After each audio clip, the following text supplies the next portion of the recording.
All right, this is the April video chat with fans. First off, my apologies again. There is no new video. However, in all fairness, I warned something like this could happen once I switched my method for making the videos. So, good news is Freeman's Mind's really close. I'm basically just waiting on sound effects, and he just emailed me like last night about that. So, I'll have to. I could see Freeman's Mind coming out in as soon as just a couple days, or I'd be surprised if it's much more than a week. But here's the thing.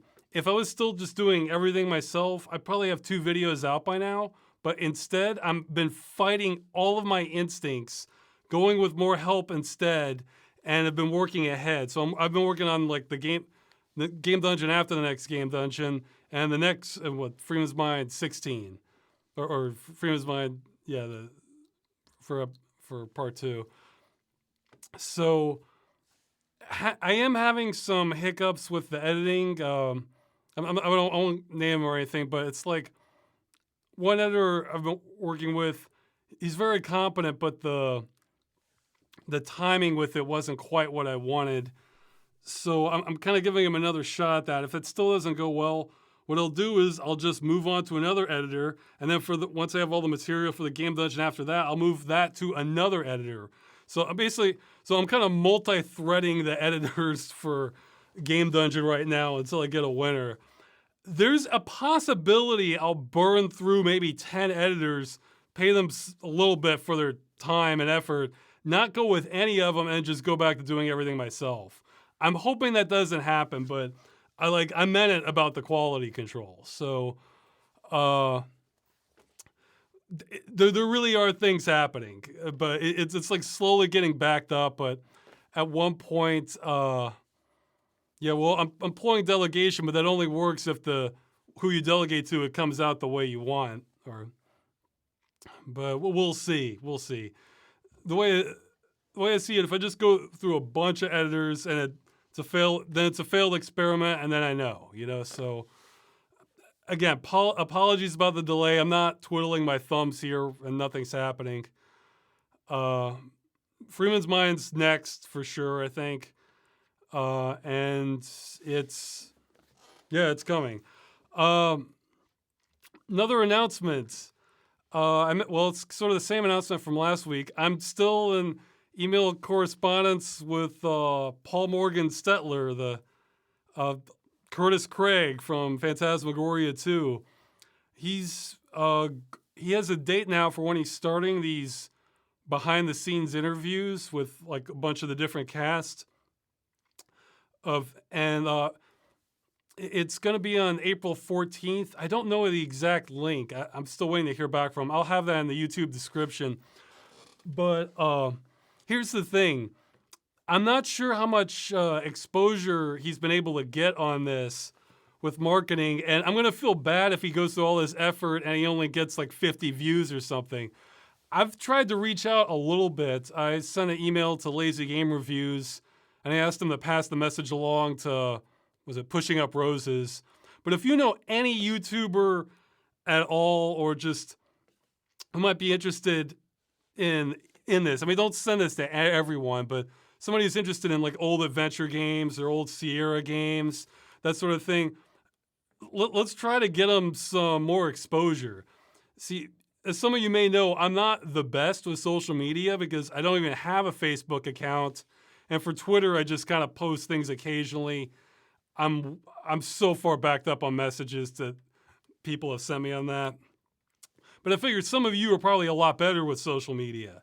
So I'm hoping you can kind of spread this to the right people. Like see, people are mentioning Mel Jesus Rocks or Mandalore. Yeah, so, what? Yeah, just they don't even have to be a big YouTuber. See, he's not going to get like millions of views, but the thing is, I'm hoping to get him like real targeted views, people who are interested in like old adventure games or horror stuff in general, that sort of thing. So for those of you who are capable, your homework assignment is to kind of reach out to them through social media or whatever and trying to drum up exposure. I'll have a link to where it's going to appear on the 14th. Also, he said for the first one it's just going to be him talking, but I think at all these for a half an hour after it's done, he's going to take questions from the chat from live. So if you want to talk to Curtis Craig yourself, you're going to get a chance, it sounds like. And he's going to do a series of these, but it's starting on April 14th, I think at 4 p.m. Pacific time. So, but again, I'll have the details and where to go in the YouTube description. But yeah, I would feel bad. Yeah, he doesn't have a lot of social media contacts for this stuff. He's been kind of reaching out to me on this. So I'm not the best for this, but, you know, I feel like we're a couple degrees separation from getting in touch with the right people. I was thinking, because he's Generation X, I'm an older millennial, so we need to like connect to like a little bit younger millennials or something who really know social media and can just get them a lot of, you know, views for people who are interested in hearing about this. So let's see. Yeah. Okay. So yeah, I wanted to spread that as kind of an SOS out to the chat here. And then later in a follow-up, I'm going to mention all this eventually in a Game Dungeon follow-up, but that's probably months off, so that'll be after the fact. I want to kind of give them more views out the door, but yeah, these don't have to be huge YouTubers. These could be YouTubers who have just like, you know, like a couple thousand views, or even if that, but they're interested in this sort of thing. That's the thing. It's about, this is long tail stuff. We want to get people who are interested in hearing more about Phantasmagoria, that sort of thing. So, let's see. Yeah, I got distracted by a question. Yeah, you can add the tower from Game Dungeon to a mod. Don't worry about it. Okay, so, I mean, it's pretty generic tower. Anyway, I'm kind of thinking I need a mod. I'm kind of thinking I need like an icon for Game Dungeon to come up with sometime for a thumbnail to retroactively fix the thumbnails. But okay, so I'll start answering questions, and yeah, I'll just answer what I can. Okay. Okay, so the first question. Yeah, this is one for the chat, so feel free to weigh in. Well, this is for me, but the chat may have good answers too. You've talked before about how you feel about the desert compared to more wooded areas. What will be your ideal place to live, and what will be the absolute worst? Fictional environments included. So chat, feel free to weigh in on fictional environments where you most and least want to live. Yeah, I mean, I don't know. I guess I haven't traveled enough of the world to have like an absolute answer, but I've noticed in a bunch of movies, every time I see a place where I think like, wow, this looks absolutely gorgeous. Where was this? Like, I want to say like 90% of the time it ends up being in, was it British Columbia? You know, Canada. So, okay, we have floating island for one answer. Yeah, maybe. Yeah. Would you want to live? I don't know if that'd be my ideal place. I was thinking of that place in Chrono Trigger. They have a floating island. You know, worst Warhammer 40K universe. Yeah, worst is okay. So that's for reality. I guess the worst in reality, I guess probably some war-torn area in the Middle East somewhere. That'd be because the environment doesn't have much for you, and there's lots of violence. Or you know, I guess exclusion zone in Chernobyl. That'd be another worst. Yeah, for fictional ones, it gets trickier for worse because there's like we have to go with you know, like what will kill you. Yeah, for fictional. Okay, I'm gonna dodge some of this for fictional because well, no, I guess. Well, I'm gonna have some game dungeons coming up that would be candidates for places I would want to live in. So I want to exclude those. Yeah, well, for worst, let's see. I mean, I'm sure there's many fictional answers for worst, but I was thinking I actually cut this from the follow-up episode. I was thinking about mentioning in the game Starbound, one of the planets you can land on is basically this post-apocalyptic area where the whole planet is ravaged by pollution. Like, I think everything's dead, and like the ocean is like kind of acidic and getting like, kind of burned through your armor, and you see these ruins of skyscrapers. So basically, the entire planet's toxic. Uh, yeah, I cut that because I was thinking about mentioning that one when I did the new beginning follow up, because I was thinking I think that a planet like that is sort of a metric with the environment, where I feel like people who are like really concerned about the environment see that as a possibility in the future.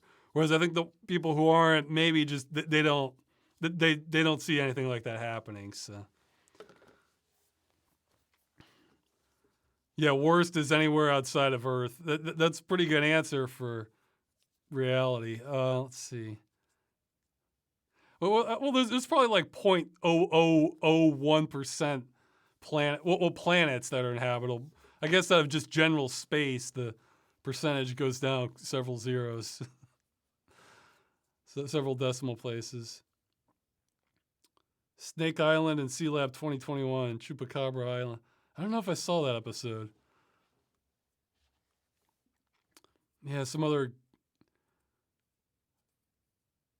Yeah, some of these questions are making me think. Like, I've got to detail, like, I've got to go through all the games I've played and kind of detail which are my favorite environments, because I feel like I've seen so many different worlds in games that I just kind of move on to the next one. Don't always make notes of like which one was best, that sort of thing. But I notice this question keeps coming up, or variations of it. Yeah, so we're saying worst, New York or any mega city. Pay 6 figures for a broom closet. Yeah, yeah. Yeah, there's another YouTuber, was it Louis Rossman? He's a big like right to repair guy and does like electronics repair videos.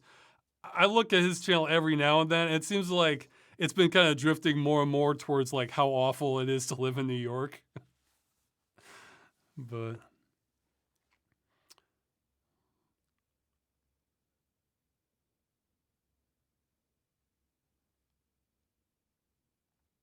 oh, okay. Well, I'll address this since I caught it in the chat there. In the previous chat, you mentioned Bill Gates pressuring Oxford to sell the.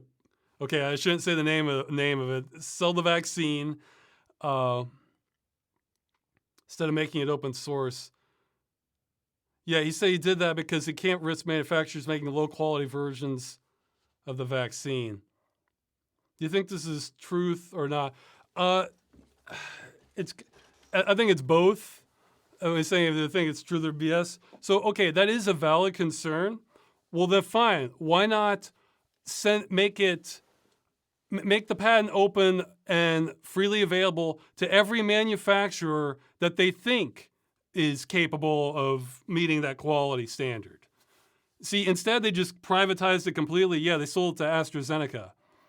So I think Bill Gates has this. I think he has his own ideas of how to run the world, and they're not always accurate or the best. And you end up with results like that. So yeah. So yeah. Let's say that's a legitimate concern that some facilities they're worried about the quality. Well, then fine, make it. It's not completely open source, but they're making it open to every single manufacturer that is capable of doing it, and give them the equal rights to do it. Instead, privatized all of it. And then I think I heard in like India and parts of Africa, they are having a shortage. So I don't know. Okay, so should get back to the. Yeah, we've seen some answers in the. Let's see. What's so bad about New York City? Well, the pricing of everything, I think, is what's bad about New York City. No, New York City is interesting to visit. I've visited there for a couple weeks before. I had technically a cousin, but more like an uncle, that I stayed with for a couple weeks and kind of walked around.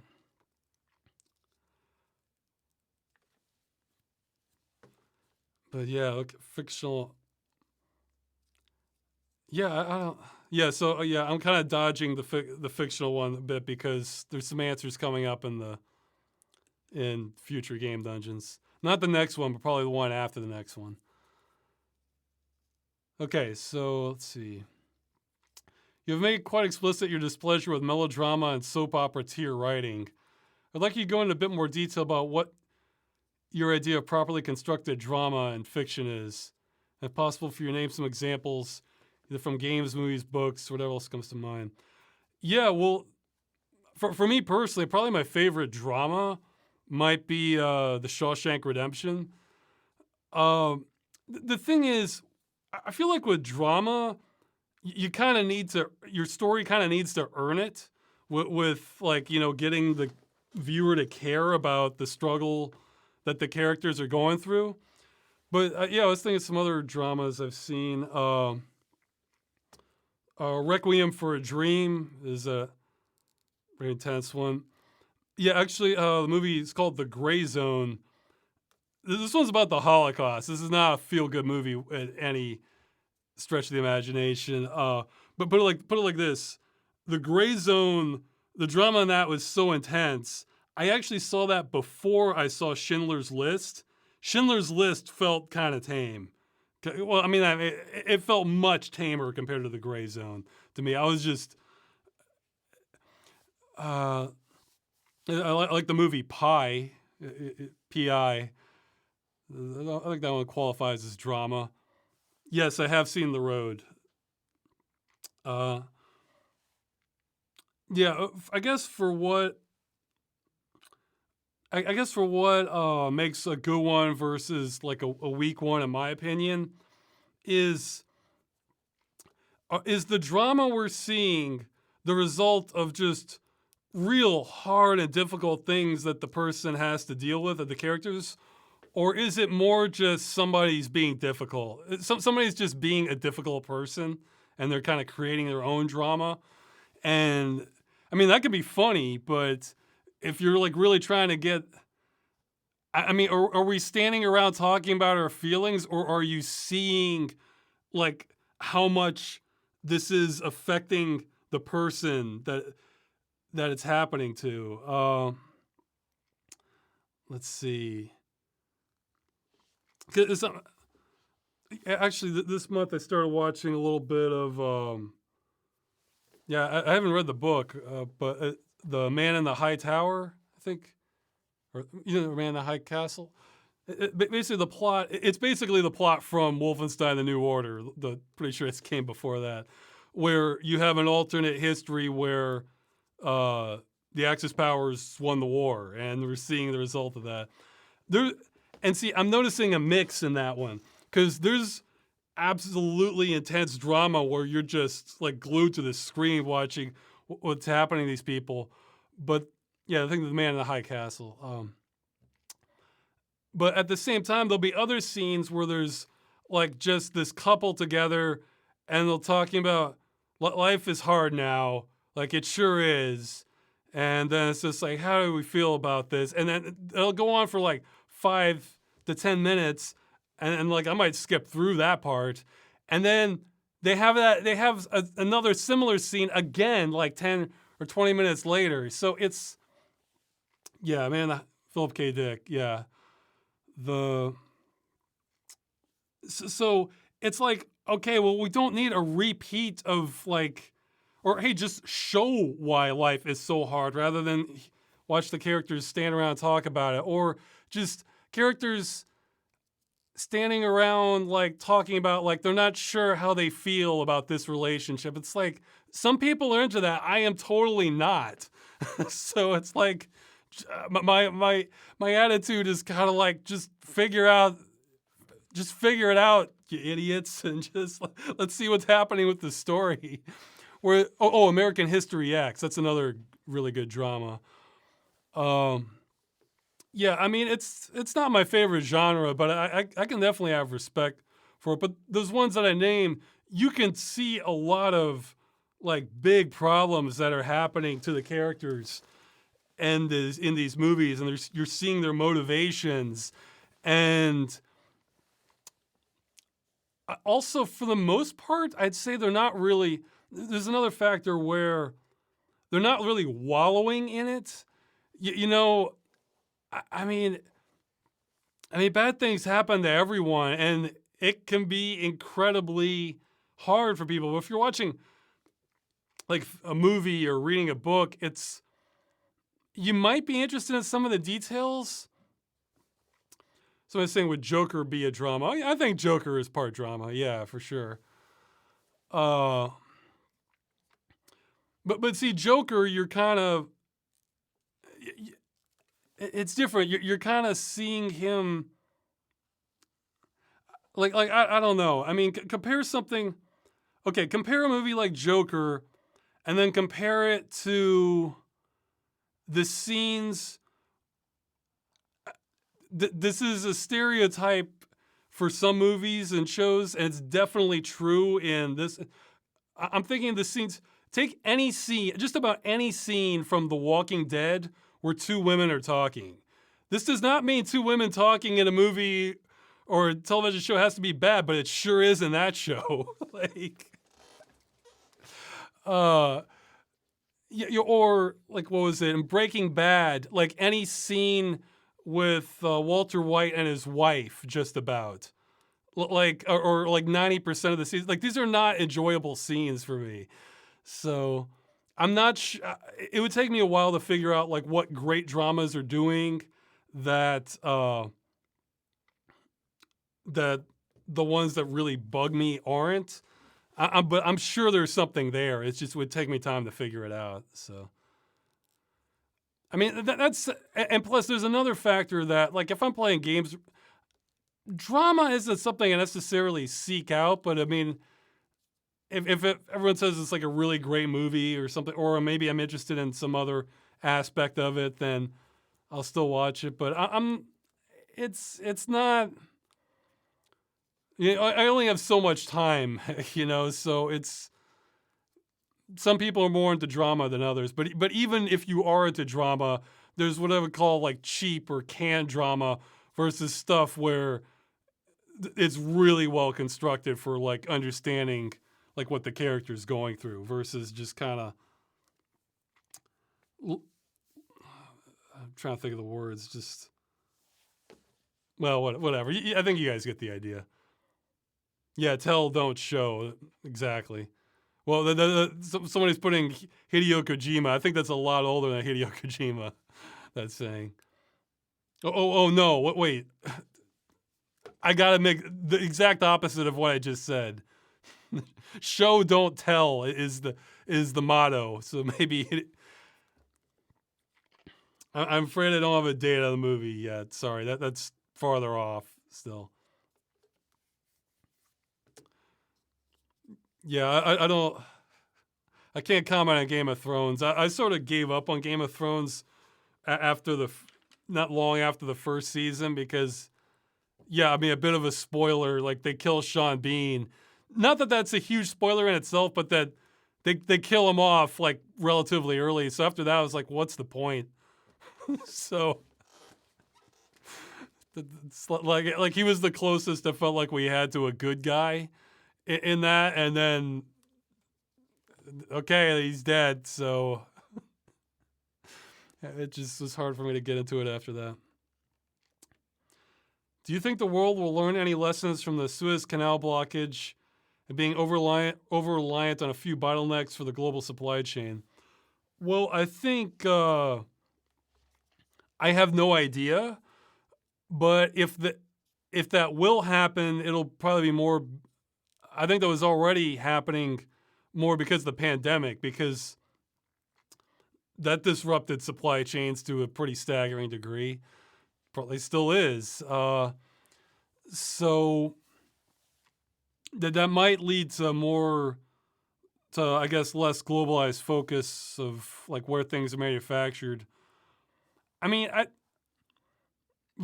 mean, the thing is, like, in some locations, they're just going to be better locations to have certain kinds of products. Like, I think you'd rather have bananas from South America than from the Netherlands, that sort of thing. But at the same time, well, the world still runs on cheap oil, though. So a certain contraction, that sort of thing, is just going to happen over time eventually. Anyway, I mean, as for learning lessons, I'd say it's more complicated than that, because if you ask the average worker, I think that, oh, should we have all this stuff in this location, that they might say no, makes more sense. But the thing is, that's not as profitable for large multinational corporations to have things as distributed. When they're from a business standpoint, it's more efficient to have everything in the place where it costs the least to produce or manufacture everything, and only spend more in other countries when you have to for various reasons. So it's like the world might already know that lesson, but the people in charge may either not know that lesson or disregard it, or think the risks are acceptable. And if they're in charge, then it kind of doesn't matter what the world knows. So, yeah, I mean, I wouldn't necessarily look at like at how, well, yeah, they had a good, no, maybe not. I'm formulating my thoughts as I go here. I guess what I'm saying is, when you look at like how a country or an economic system or a business or something is run, that doesn't necessarily reflect the thoughts and collective wisdom of the average person. It reflects who's in charge and on top. So I think it's something that's kind of like that. Oh yeah, this is a good. Okay, there's another question for the chat that you can answer while I'm answering. What is your favorite level 1 of a game? And they're giving examples of like the first level of Doom, Deus Ex's Liberty Island, etc. So something that gives you an exciting impression of the world and makes you excited to keep playing.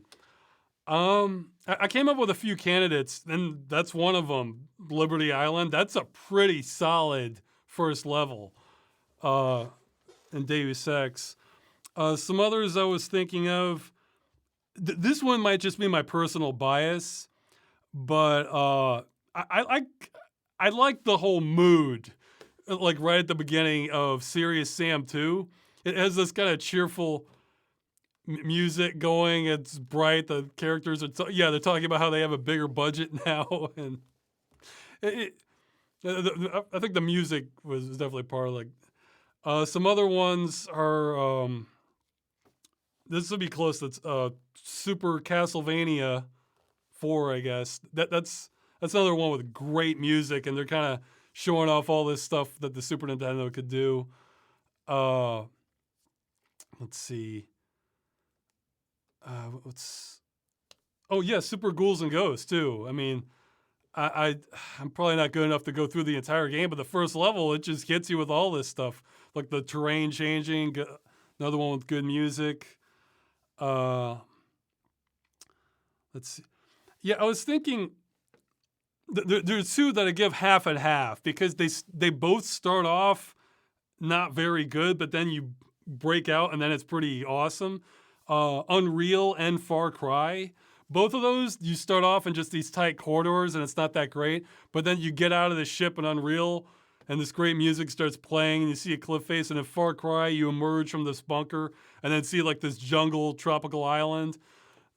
So those are both kind of half and half good first levels. Let's see. I'm trying to look through some other. Try to see if people have other ones that the people have in the chat. Yeah, let's see. What are some of the like really solid first? Like, what are some of like the best first levels? Because some games have good starts, but they're not really like level based games. So I'm trying to like restrict it to. I mean, because Subnautica starts off strong, but that's kind of a the game doesn't have levels. It's just kind of free flowing. But yeah. Okay, it seems like multiple people are saying Metal Gear Solid 5, which I haven't played, but yeah, we'll see. Somebody's saying Citadel Mass Effect. Yeah, that's way too deep into the game. Mass Effect, we're talking like Dusk's first level. Dusk's first level is all right. Yeah, I kind of like the earlier levels more. Because some games are great, the first levels aren't as great, but yeah, Deus Ex is like towards the top. I mean, it's because it's like a good mood and it's a big level and you can explore all sorts of stuff in there. Yeah, somebody's mentioned Sonic Heroes is pretty good first level. Yeah. Actually, there's probably a lot of good Sonic first levels. I hadn't thought of that. Okay, well, those are some candidates. I don't know if I have any single one, but probably Deus Ex or Super Castlevania 4. Those are both way up there. Are there any games you wanted to do a Ross's Game Dungeon episode on but couldn't because the game outright refused to run? Nope. I've been able to get through, I mean, aside from, online only one, I've been able to get through all of them, but I took the Black Mirror as a personal defeat because I couldn't re-enable anti-aliasing. It looks like that might have been a part of a larger trend. Yeah, feel free to email me on this. I'm actually currently investigating this. I thought I was going to have this as part of the next Game Dungeon, but this might even get it just its own separate video instead. I think on modern video cards, you can't force anti-aliasing on DirectX 7 games, and maybe earlier. I'm not 100% on that, but and I'm trying to figure out when did that happen. If I had to guess, it might be like around the GeForce FX series, or it's for both cards because I've tested this on NVIDIA and an AMD card, and I don't know about AMD in the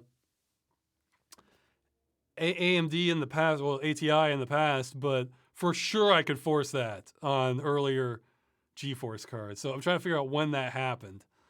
But, I mean, the game still ran, so. Yeah, virtual machines open up a lot of doors.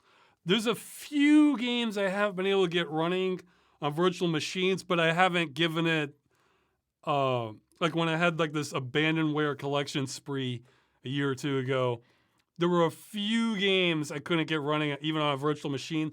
However, I didn't give that my all-out effort. Like I didn't go all in. I just tested it on multiple OSs, XP or Windows 98, 95, and I just wasn't getting it running on any of them. So I just kind of thought, maybe I need to come back to those. So there might still be tricks, but. Well, CIA is a good point there. Modern video cards are only for the 1% now. That is true. However, when I say modern, I mean like maybe even 5 to 10 years. I think it may not have been possible to force anti-aliasing on many DirectX 7 games. Let's see. Yeah, that's true. Boy, I'm glad I have a video card that can run games at the moment. I was actually even thinking about, it's not going to happen for the next episode, but maybe I should start like drifting Game Dungeon more into the direction of stuff that just any computer from like the past 20 years can run, because man, I am glad I am not looking to buy hardware right now. Okay, they got anti-aliasing on Tomb Raider 3, and that was DirectX 5 on an AMD card. Okay. Yeah, I need to test more. Maybe it's game specific.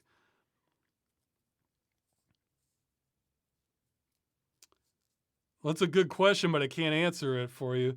How did they implement anti-aliasing before there were GPUs with programmable pixel shaders or before DirectX 8? It was something within the drivers themselves that they did on the. Oh yeah, here's actually I'm getting off topic a bit, but they mentioned the DLSS. That one's unfortunately game specific. AMD is working on their own response to that, to DLSS. Do you know what? Do you know? Does anyone know if that's also going to be game specific, or will AMD's version just work on anything? If so, that could be pretty awesome. It could get anti-aliasing to some real ancient games then. Okay, so I'm going to answer more questions. I'll get some questions in the chat at the end. Can't you just translate DirectX 7 to 9 with DG Voodoo, then apply A? That's going to get investigated in a future video. I found DG Voodoo worked a lot more on Windows 7 than it did on Windows 10. And I'm going to look into just how much. Because Windows 7, it was just knocking them down. Although even under DG Voodoo, that only supports multi-sampling. It doesn't support super sampling. So it's, this is what I'm saying. This might escalate into its own video.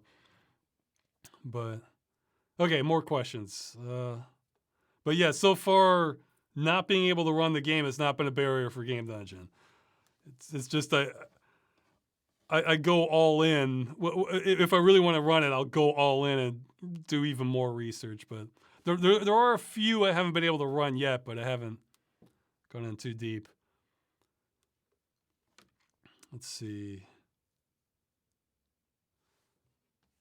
There are many zombification types in games, such as Parasite, Magic, Virus, Mind Control. So which is your favorite one? What game do you think stands out from the other and create a unique approach for zombies? Well,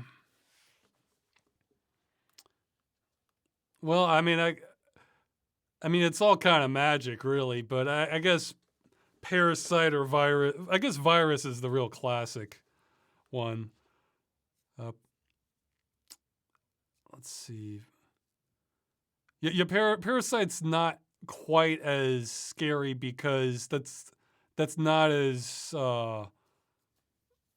what's the word I'm looking for?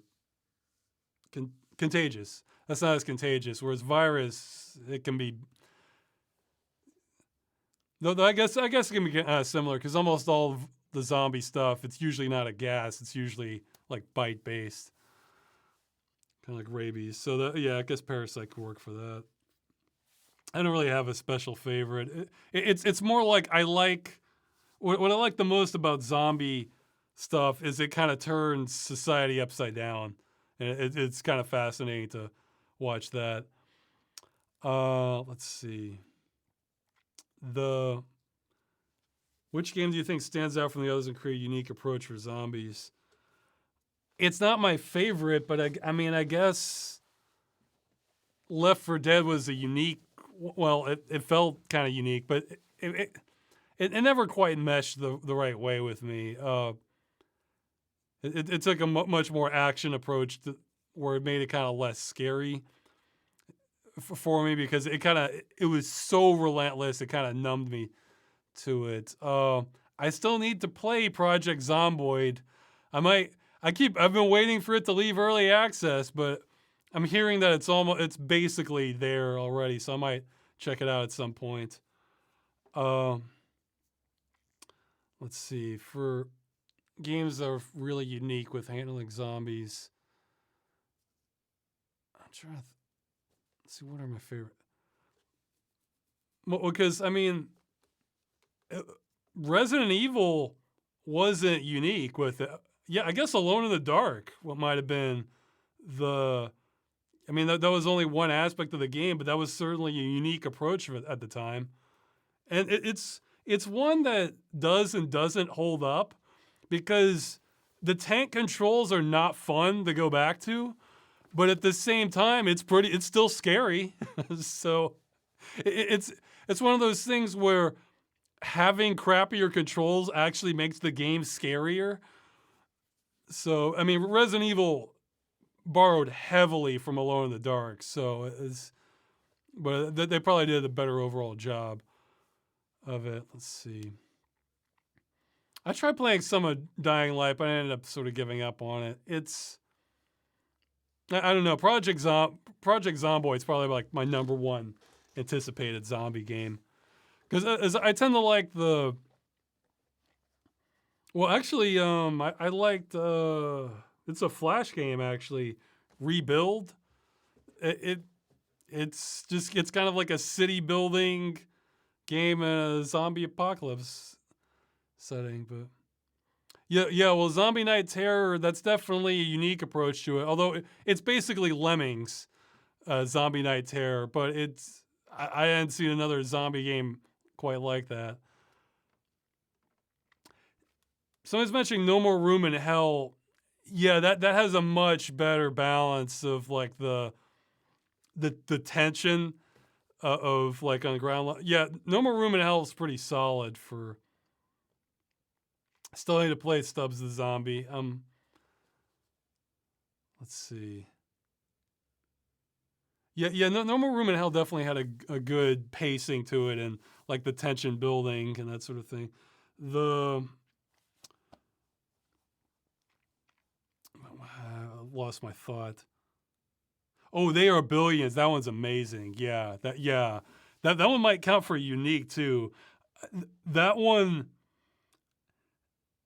I think I mentioned it before, but that one, when I knew that game really had something special to it, was they threw thousands upon thousands of zombies at you, but what killed me was when I set up this wall and then the zombie wave is coming at them, and there was a really strong wall and I was trying to keep them back, and so many zombies piled up against it. It was just completely filled. And then it started doing these sort of almost like physics compression mechanics where you know how if you like really start crushing a substance that doesn't have a lot of give, but you keep on crushing it anyway, it starts to like kind of twist and distort. I started seeing that pattern because the pressure it was simulating of so many zombies pressed up against the wall that it was like distorting it beyond what you thought you could normally compress it. And I'm thinking like, wow. Yeah, They Are Billions is fantastic. I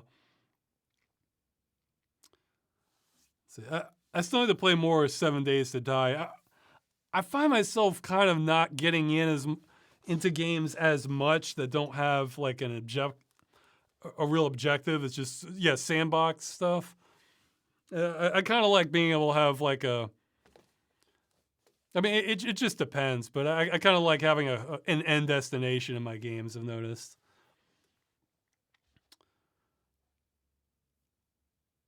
Okay, so I'll move on to some more ones. Ross, are you a fan of the X-Files? If yes, do you have a favorite episode? Yeah, I like the X-Files. I still need to finish it though. I've been kind of going through it off and on over time. I'm up to I think I'm up somewhere in season 5. For favorite episode, I think my favorite one might be, I think it was called Our Town. It's where they're going and investigating this disease that seems to be spreading among residents, and they suspect it's coming from a chicken processing plant. And it ends up unearthing a deeper conspiracy that gets pretty interesting. Yeah, I think it was called Our Town. So I'll answer more questions in the chat at the end. Let's see. Okay. Oh yeah, move cursor there. I know that bugs some people when the cursor's lying there. If you had to survive for... Yeah, there's another... Again, chat, feel free to answer this one too.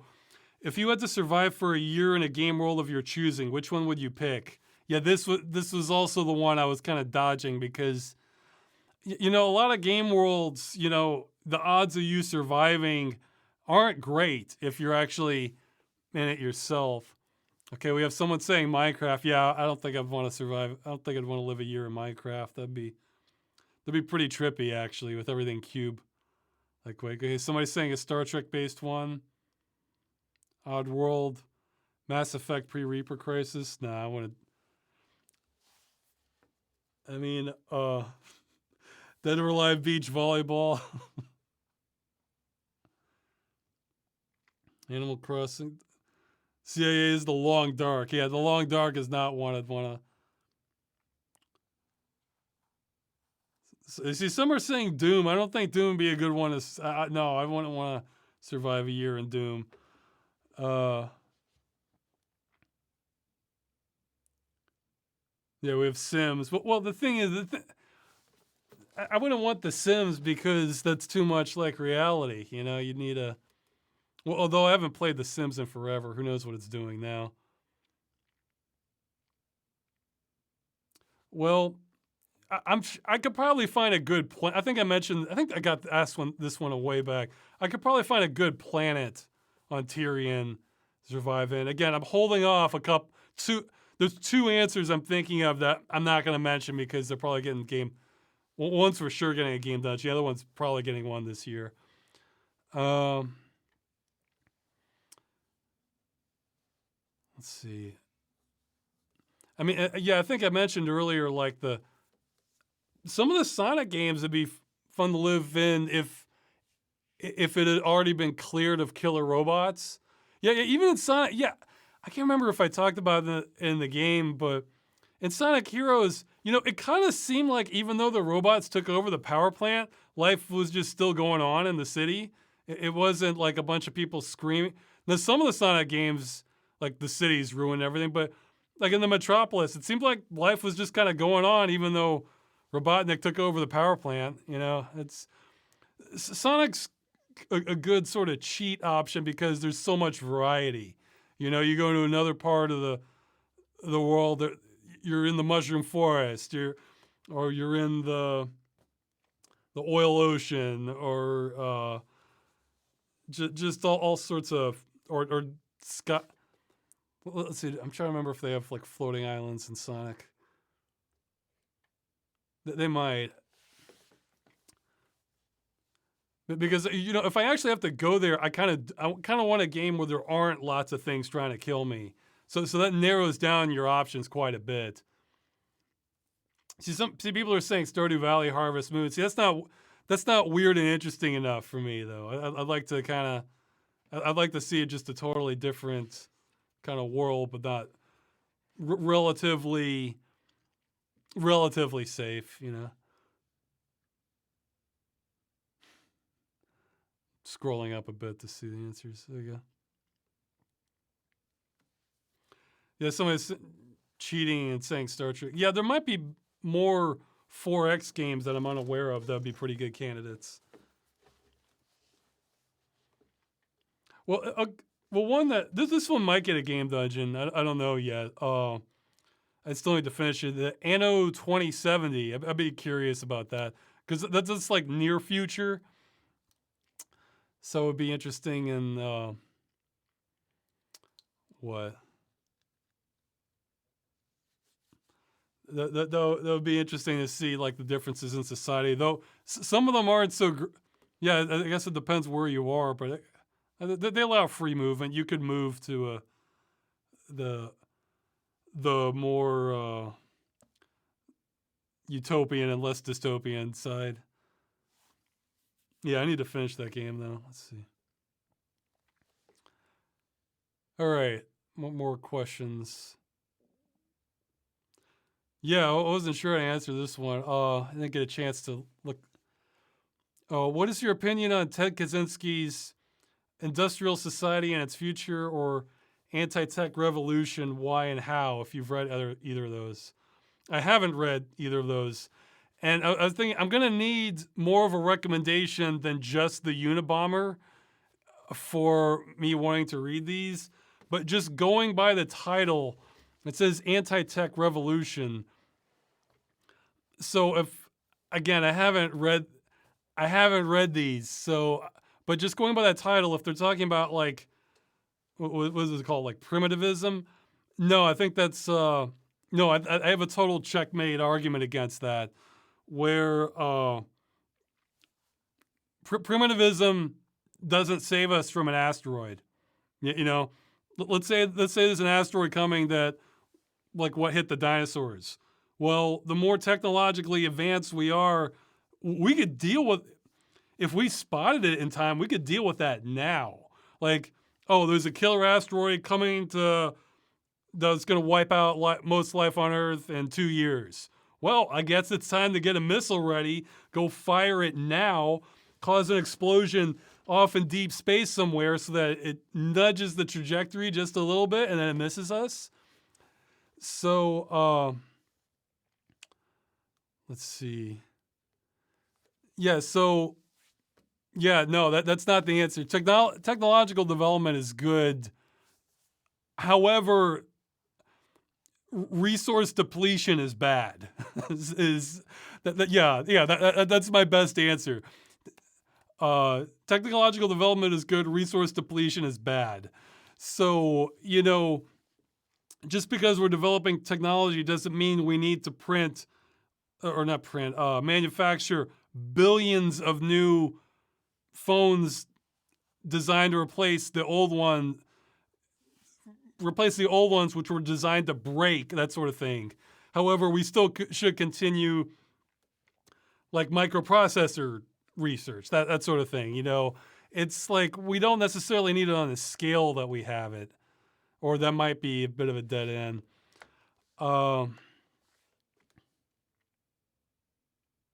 Yeah, so it was mentioned drinkable water. So I don't know how much about, I don't know necessarily what his books are about. I'm definitely, I always get these mixed up. There's like an environmentalist and then there's a conservationist. I always forget which is which, but like one of them thinks that like, no, there should be as much nature as possible everywhere. And the other is more for like a balance. And and I'm kind of on the side of balance. Like we should have some industry but at the same time, however, I think that's a little bit disingenuous because I feel like we are so extended right now as a species that they both should be on the same side. Like the health of the oceans and global deforestation, like what we've done basically, or arable farmland, or somebody was mentioning like drinkable water. We are well in the danger zone, I think, as for all those. So we kind of do need to scale down, but I mean, best way to go about this is again going back to what I was saying, where what people think we should do isn't necessarily what we're doing, because that's not, for the people who are in charge, that may not be their ideas of what needs to happen. So, okay, conservation was balanced. Yeah, I remember, like the classic example I'm thinking of is, I think Teddy Roosevelt was a conservationist and John Muir was an environmentalist, I think, by those definitions. So I'm probably more like on the Teddy Roosevelt side, but nature is in I want to say objectively worse shape globally, but like almost every metric than since those two were alive. So, and of course I'm remembering John Muir from the Sam and Max game, that they have this whole, I think they even had like it might have even been like a freaking sing-along in that. Okay, my mind's bouncing all over the place. Let's see. Am I back to reasonable workload with regular days off? Days off, no. Reasonable workload, it's better. But I need to catch up on more stuff. But you can see, well, we'll see. Yeah, okay. Something I wanted to mention, this is especially true of like the video chats like a couple months ago. Well, from my perspective, I imagine for people listening or watching this, it might seem like I'm half crazy, and it's possible I am. However, when I'm just stammering around like this and it almost sounds like I'm just spouting out words. What's actually happening is I am having like semi-coherent thoughts in my head, but the translation process for translating my entire train of thought into like intelligible sentences, that's what's breaking down. So my mind is more together than you might think. But I can totally understand if it sounds like I'm just completely insane sometimes when I'm doing these chats. I know sometimes when I finish them, I'm thinking like, I'm gonna sound like a complete lunatic for some of these, or like his brain's falling apart. So my brain's more together than you might think from watching these. I wanted to kind of mention that. So, have you heard anything about neuromorphic engineering? CPUs becoming closer to the performance of the human brain. I hadn't heard of that. I know we're gonna have to. I know we're gonna have to figure out efficiency is gonna be the new frontier for CPU architecture. I think we can only get the transistors so small. Somebody's saying if I'm on the autism spectrum by any chance. Not that I know of. I mean, although my wife is convinced she thinks I might have a degree of ADD or ADHD, which it's possible. My thoughts can certainly get scrambled to a degree. Okay, so I'll answer more questions once I get through the submitted ones. Oh yeah, from your perspective, what does it mean to be human? I'd say don't worry about it. You know, Homo sapiens. You know, if you're listening to this, you're and understanding it, and you know you're not just a dog watching or something. Then you're in the club, and I feel like this is one of those things I don't really need to worry about until we actually make contact with intelligent life, or we actually do come up with an AI that's self-aware. And I think there's a pretty strong chance neither of those is happening in my lifetime. So I'm not, you don't have to worry about it. Like if you're even contemplating that question, you're human. So as far as our knowledge base of the universe currently applies. Let's see. Oh, okay, good. I got worried because I thought for a second I'd been recording in Echo Talk. And yeah, let's see. Can I mute this? No, I can mute the tab. That's why I keep forgetting each time. I just heard out of my headphones me talking. I was thinking, uh-oh. But was not recording that. All right. I'm afraid I don't have a great answer to this one. Somebody's saying, what advice do you have to someone who's going to be living on their own for the first time as part of an internship this summer? And both for being responsible, managing myself. Well, I mean, and feelings of loneliness and homesickness you might encounter.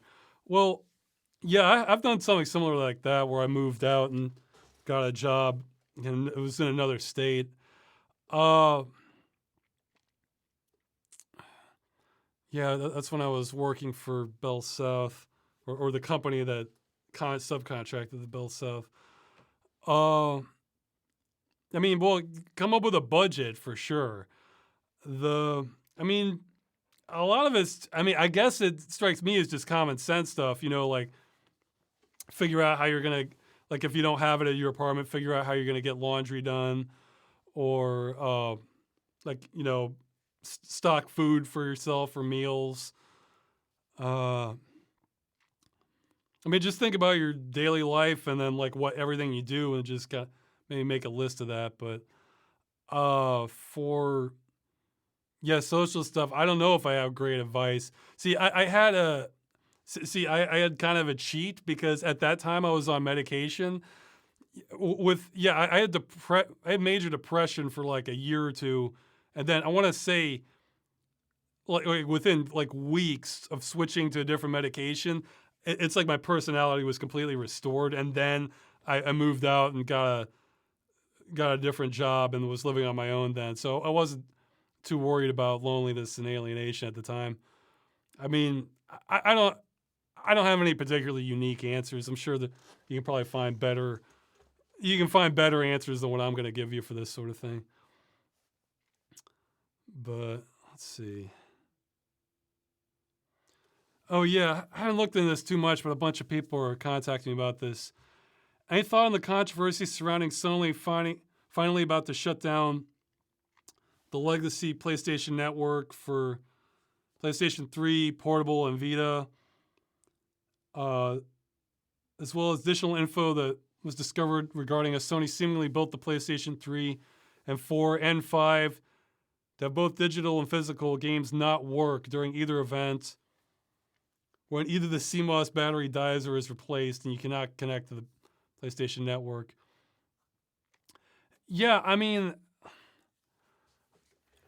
okay, I don't mean this in a condescending way, but this is what I expect from consoles, like 100% now. I mean, it's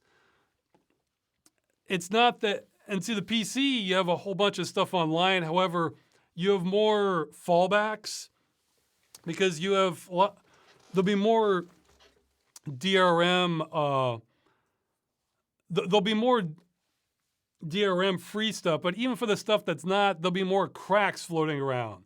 So that even if the game goes down or the network goes down, there's still backup options. So, I mean, they're not legal. Well, actually, it varies for the country how legal they are, especially if you own a copy. But the point is, it's like I said in the Games as a Service video, like I kind of don't care. Actually, this might have been a Dead Game News episode. I kind of don't care that much about the legality so much as is there a way to run the game once the company has dropped all support? And if the answer is yes, I'm not too concerned, even if it's a illicit method. But for consoles lock that stuff down a lot more now. Because the DRM is the hardware to a degree. And this got me thinking, I think the first Dead Game News episode I did was on the PlayStation 2 network going down. So it's like, we're going in circles. Okay, so the devs were not warned.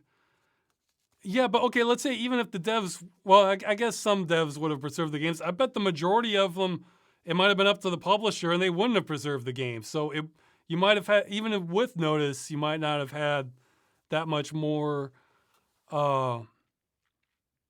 restored. No, I mean, they're trying to take away basically all rights with this stuff. Yeah, I really need to get more on top of the campaign I was looking at for trying to get France to look at this. 'Cause I almost want to say it's game over for the U.S. doing it through the legal system. But France, I think, is still the best. Is the best kind of ground zero, best place to take the fight on this. Yeah, so somebody's saying, good thing we have emulators. Yeah, I mean, for now, I mean, emulators don't help if it had data if it was an always online game, where part of the game is stored on the server just to, I mean, sometimes it makes sense. Other times it's just there and it's kind of an artificial limitation, but it ensures the game's going to die. So, I mean, I guess I hope this kind of raises more awareness of the problem, but, if part of the problem is if the game you want to play is like this, there's not an alternative. That's the game you want to play, I mean, that was kind of the concept behind when I was researching this on copyright, that these are creative monopolies because they really do fit the definition of a monopoly, each game. Because if you wanted to play it's Deus Ex or something, there might be a game similar to Deus Ex. However, there's only one Deus Ex game, and they have the full copyright on that for 70. What's copyright up to now? 70 years or something. So no one else can kind of create the Deus Ex aside from the copyright holders. So Yeah, it's yeah.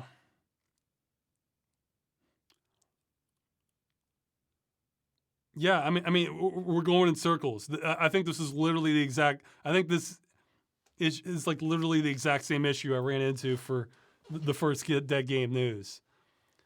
So, oh yeah, 70 years after the author's death. Well, I don't know how that applies for like corporate owned copyright. Because I mean, if because if the corporations, it might be over 100 for like corporate owned stuff. I'm not sure. So yeah, I mean,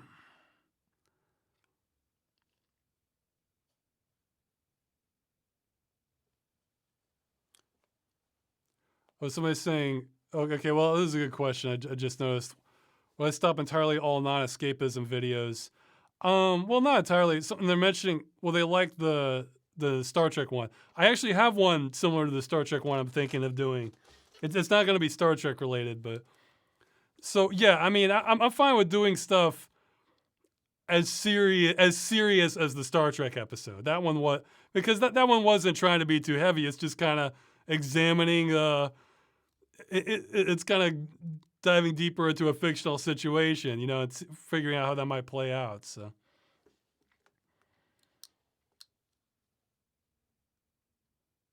Okay, Mickey Mouse copyright is due in 2024. But yeah, but they're probably going to lobby Congress. Okay.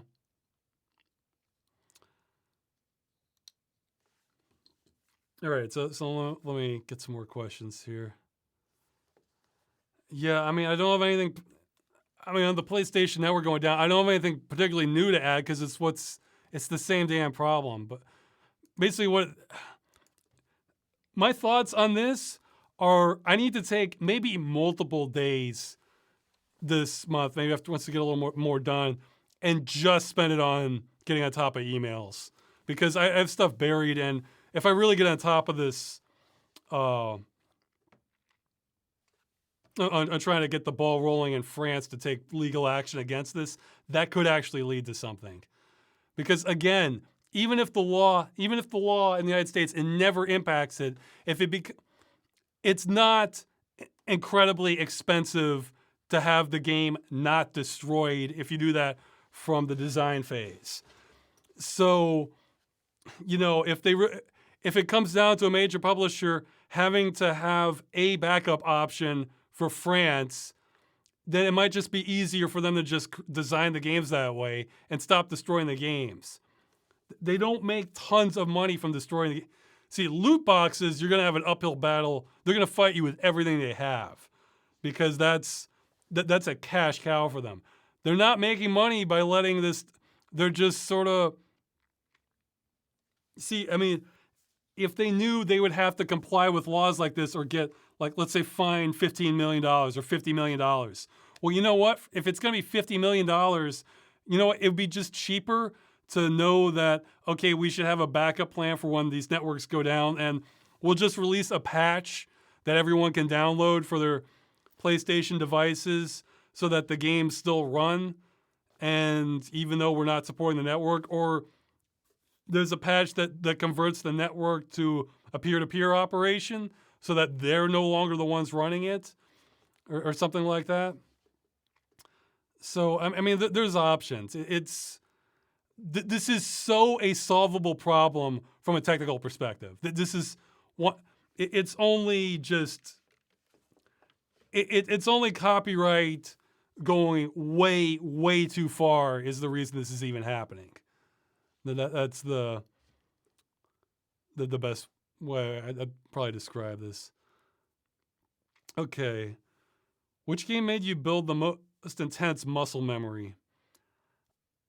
I've probably forgotten most of it, but I think at the time it might have been like one of the Mortal Kombat games, or maybe Street Fighter 2, because you need to know those combos if you're going to be playing that a bunch, and then it varies per character, that sort of thing. I haven't done kind of face-off fighter in quite a while though.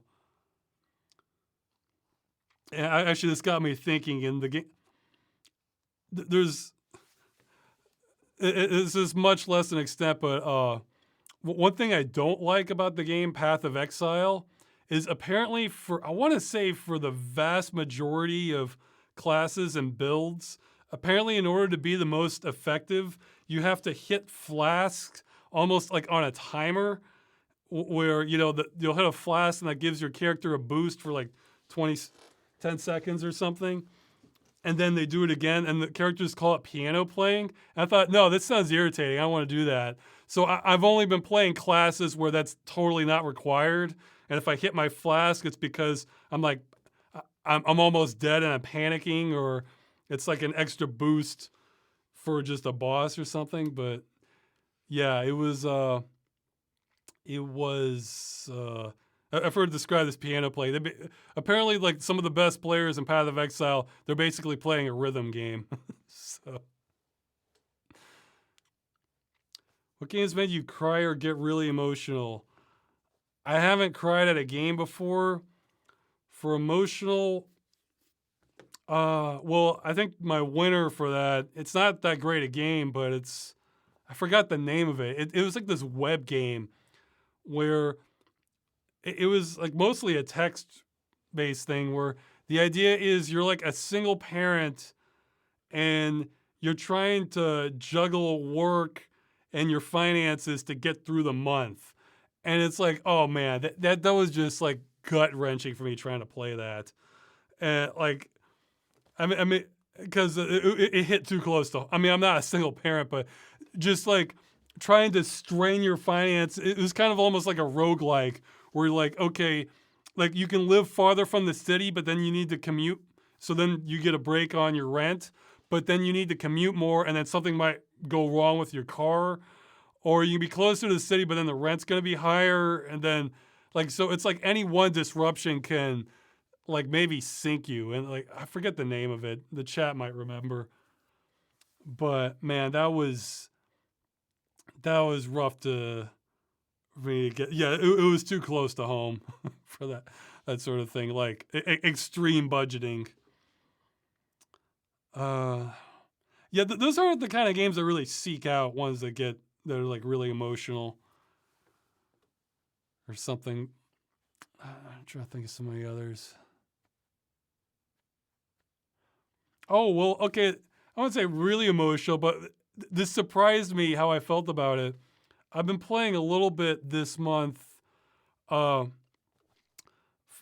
want to get around to playing Grand Theft Auto 4 because that's one that always had horrible optimization. And interestingly enough, I still cannot hit 60 frames a second on that. However, there was a wrapper people put where it translates the DirectX 9 calls into Vulkan. And when I run that, then I can hit over 60 frames a second. So even though the game came out in 2008, I can finally run it at mostly full speed. No anti-aliasing at all, though. Like, it might be possible to force it on in Vulkan, but not that I know of. So, and in Grand Theft Auto 4, there's one scene where this guy's like gotten out of prison, like this ex-gangster, and like he's having a real hard time adjusting to the world because like his crew's mostly gone, everything's kind of alien towards him. And he's like calling and saying like, yeah, if you want to do sometime, let me know. I don't have too many friends since I got out. And he's like every other cutscene, he's talking about like kind of flirting with the thought of suicide. It's like, man, I was feeling bad for the guy. So I was surprised. So, yeah, it was, it made me feel kind of bad for the character. I forget the character. Yeah, Dwayne, I think. So I haven't beaten the game, but I've been playing some of that translated into Vulkan from DirectX 9, and it stays above 60 frames per second most of the time. So,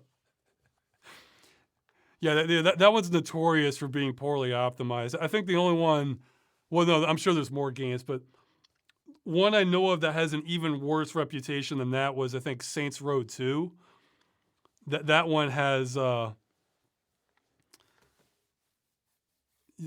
one has I'm not even sure 60 frames. I think that one had terrible performance, but I think even if the performance was there, it's one of those where I think if you want to hit 60 frames per second, it was kind of locked to 30. So if you hit 60, then it makes everything in the game twice as fast. Like Need for Speed Rivals was like that too. So it's like, no, that game wants 30 frames a second. So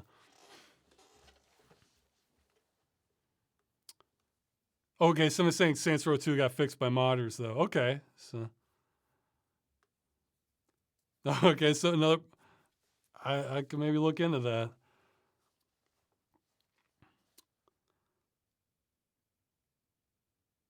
Okay, let's see. Okay, another about the. Okay, so I'll start picking and choosing questions now since I'm seeing repeats of the PlayStation thing.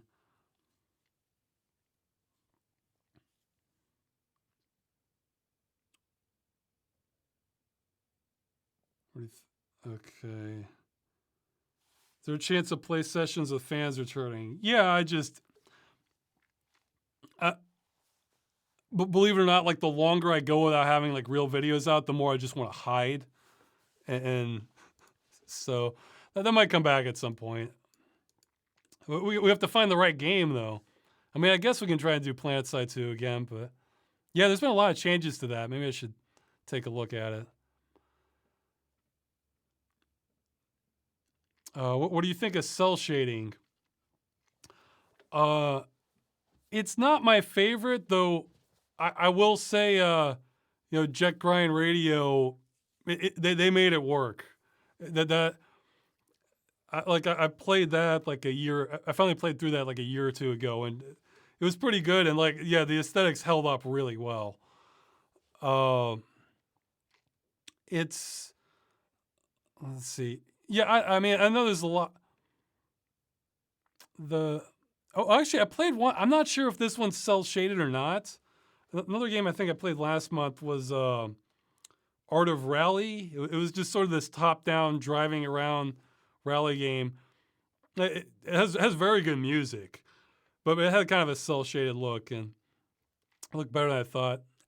It's not my favorite style, but it can work. And whatever, I think Jet Grind Radio probably had a lot of stuff working in its favor. Or I think they really knew what they were doing with the lighting, too, and like the map layouts. So, like, I guess I'd have to see a textured version side by side compared to cell shaded traditional to see which one I like better. But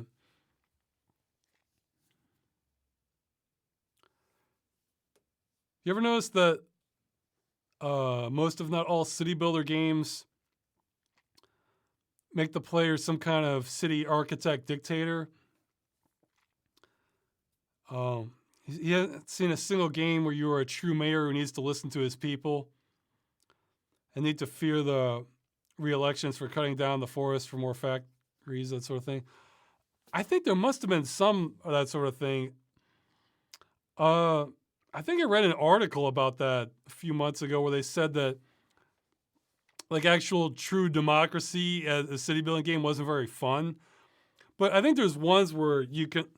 I haven't played the Tropico games, but I think I remember reading that like if you don't kind of put your hand on the scales in the elections, you can get voted out and then it's game over. I'm not sure though. Yes, and I want to say like in people might revolt in what was it? Frostpunk. I think if you're too punitive on your population, I'm not sure. But and I think there's some newer ones that are based on like Soviet Russia, where I forget the names of them. I think there's more than one, but maybe it's just one. They may have that. I'm not sure. Where you might have to follow like party mandates, that sort of thing. Yeah, I don't know. This is another one of those things where I kind of like want my objectives, like where there's some sort of plot line. That's part of what drew me. Well, I like the near future setting too. I guess I kind of like win or end game scenarios in a lot of games, and some of these are just pure sandboxes. So yeah, workers and resources is probably what I'm thinking of. I don't know. That might be the same thing too, though.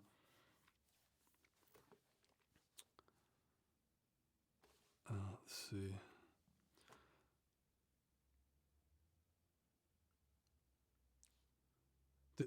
Do you think there was ever a golden age of machinima? When do you think it began and ended? Do you think that's long over? Or do you think we'll leave a new one thanks to stuff like Source Filmmaker? It's hard to say because what I found when I was working on Gorilla Gong is everything was so fragmented. So it's still kind of out there, but it's a lot harder to find it. I mean, I guess you could say, I guess there was kind of a golden age, and well, kind of when I got on it, mid 2000s, because in the old days, you went to the site machinima.com and it was like all there. So, that had a convenience to it for sure. But there's more tools to work with now.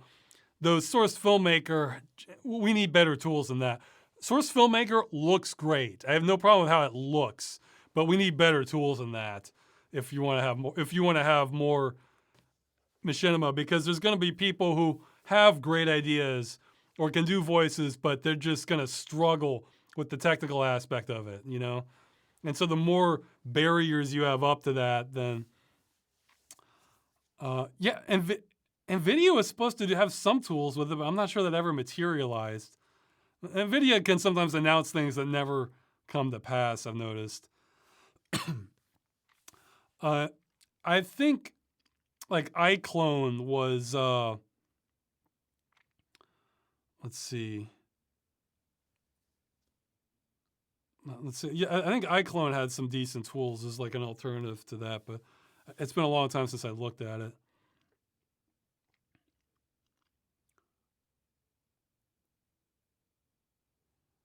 Okay, so there's that. Apparently, this is a deceased YouTuber, Antisocial Fat Man. I'm not familiar with them. And they're saying, can you think of any similar unsung content that the creators dropped off the map, never really made it for whatever reason? Yeah, well, I think they're still alive, but I love the old Magic Hugs videos. Those are just, that was just gold, most of those videos for my kind of humor. It was all real surreal and really funny stuff. And I think they've just been kind of just sort of vanished. So I guess they weren't able to keep it up. Okay, I'm going to skip some more questions. Oh, well, yeah, that's... Apparently there was a Sony executive who was quoted, "The PlayStation 1 and 2 games look ancient. Why would anyone play them?" When asked about backwards compatibility. Yeah, that's another example where it shows that the people in charge of the business aren't necessarily the biggest fans of the business. I think I mentioned before in a previous video chat, like a lot of executives, they just kind of see the business as just a vehicle for making money, and they don't really care about like what it is they're making or into much of the culture. They care on a superficial level, to say like, hey, we have great product lines up this, but they could probably transition pretty smoothly to a completely different kind of business because it's that those skill sets transfer over, and it's not about so much about the same product. It depends. Sometimes you have more like technically literate things, but for him to not even understand it, why people will want to play old games, it shows he just has a complete disconnect of of his consumer base. Obviously more people are going to be interested in the brand new stuff that looks impressive, but what's one of the big flagship titles for the PlayStation 5? It's just a remake of Demon's Souls. So maybe they get it on some level. I don't know, or maybe not. it's so it's. I mean, I still have the attitude a good game is a good game. You know, it's yeah. There's usually well, it varies. I was gonna say there's usually conveniences that come with and higher fidelity that come with it being newer, but not always. I mean, sometimes I've noticed this. Like if you play a more modern game that's like constantly bugging you about microtransactions and wanting you to connect, and then like getting in your face about like a social panel or something, and then you go back and play like what was then like a AAA title from like mid 2000s or late 90s, it's almost refreshing. It's like, oh wow, they just wanted to make a great game, and like you don't have all this extra crap crammed in there, and they weren't trying to nickel and dime you. That you just they just try to make a great game and sell it on those merits. It's like, yeah, that's great. I love that. so, so sometimes old stuff is better. Sometimes newer stuff is better. It varies, you know. Now, I'm totally on board with like maybe wanting to re-render. Let's see. Yeah, I shut the door. Re like take a PlayStation 1 game and render it at like a higher resolution, or play anti-aliasing, or get rid of that wobble that it had. I think there's like a perspective correction plugin for PlayStation emulators.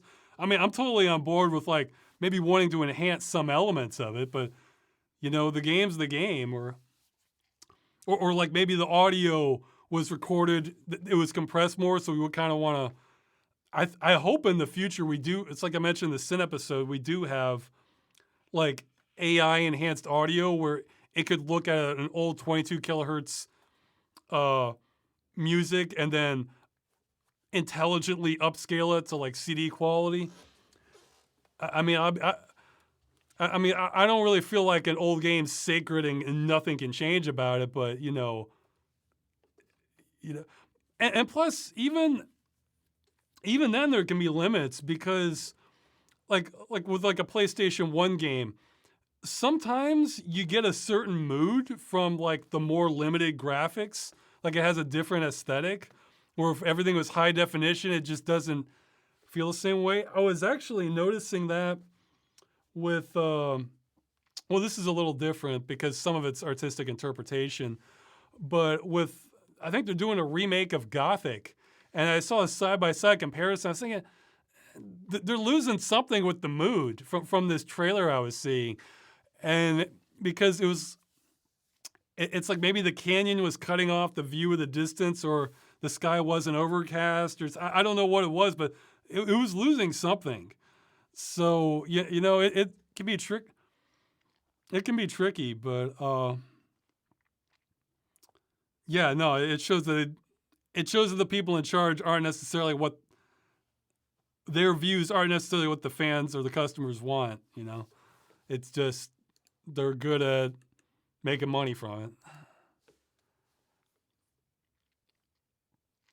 What do you think about the rumors that Microsoft is planning to buy Discord? If they do, would you encourage people on Curse Farm's Discord to migrate to Matrix? Whatever. I hadn't even heard of Matrix, and this is one of those things where I've seen this sort of thing happen before. I've seen like chat, like just with like messaging people. For me, it was kind of like first some people were in IRC, and then ICQ is a big one, and then later most of the people I knew moved to AOL Instant Messenger, and that was there for a long time. And then eventually, I think that kind of migrated away to Skype, and then there might be some migration away to Discord. But now, since Microsoft's doing this, maybe there'll be migration to something else. And I think there were intermediate ones that just didn't last very long. So it kind of shifts with what people are using, and I just sort of stopped caring and use whatever most of the people I know are using. But it's, yeah, maybe, yeah, who knows? Microsoft's certainly dropping money on buying things out these days, but maybe it'll work. I don't know. I mean, I guess it worked for them for Minecraft, but yeah, it's also some people will come to me, ask if like I plan on releasing the videos on another platform besides YouTube. That's a little different because YouTube is a de facto monopoly. Yeah, there was an article from a few years ago where they had basically 20 times the market share of their second closest competitor. I doubt the numbers have changed that much, but the thing is, I've gone through that. When I was on Guy with the Glasses, I put the videos up on, part of the requirement was we had to put the videos up on blip.tv. And I did that, and then a few months later, Disney buys them out, and then a few months after that, Blip gets shut down. So it's like, I'm not in a, I'm in a position where I can afford to not be the canary in the mine for this stuff, or the guinea pig, to test out which one of these alternatives survive. So, and since the market share is so drastically lower, then my time's better spent just making more videos. I have backups of just about everything, so I can move it over if that ever is a issue.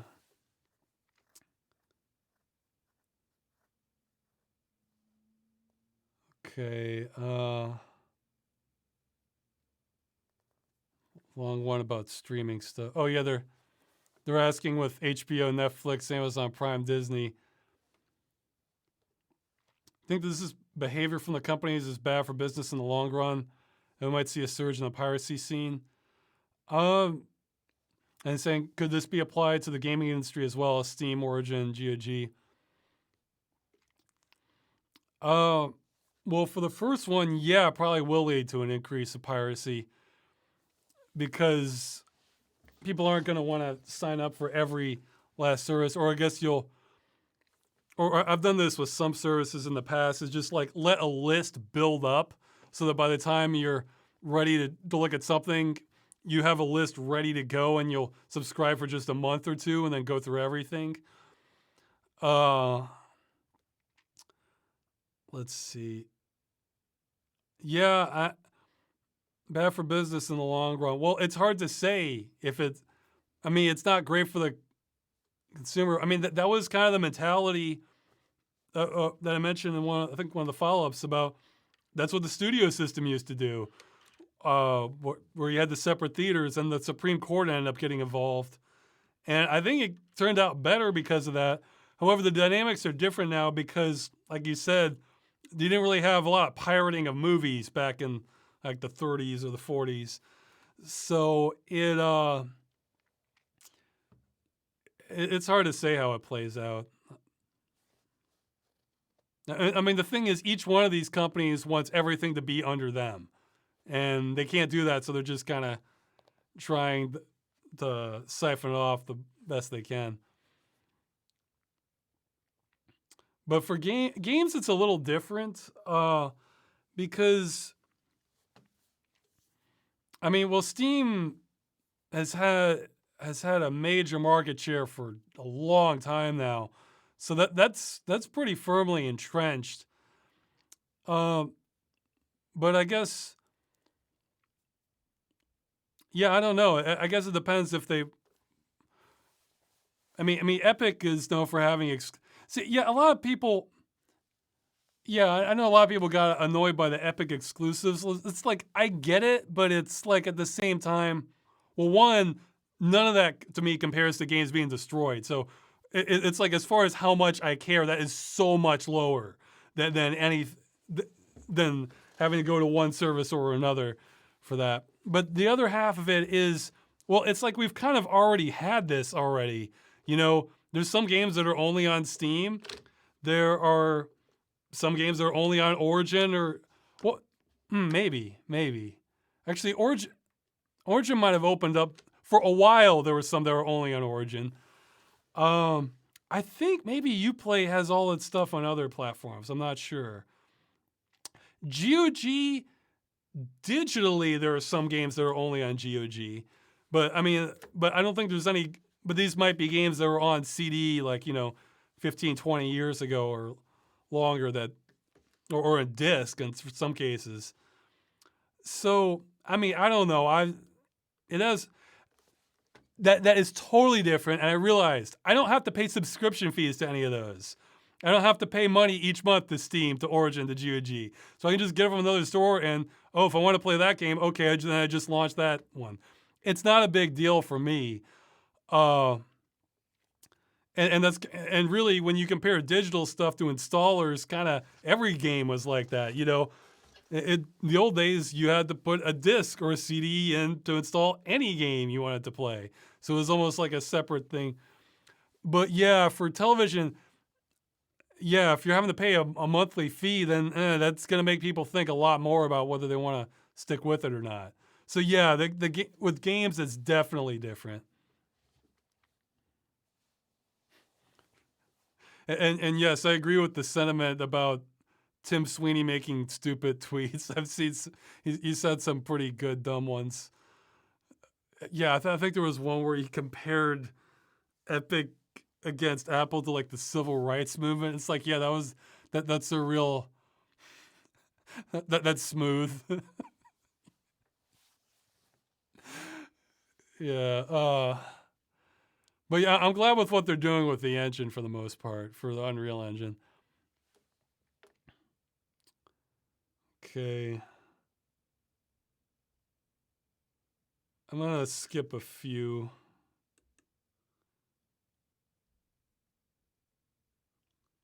Well, that one's easy. What's the last Source game you actually played? Half-Life 2 for Freeman's Mind. I guess for actually playing it wasn't for a video. It's been a while. It might be Fortress Forever. I think I played that with fans at one point.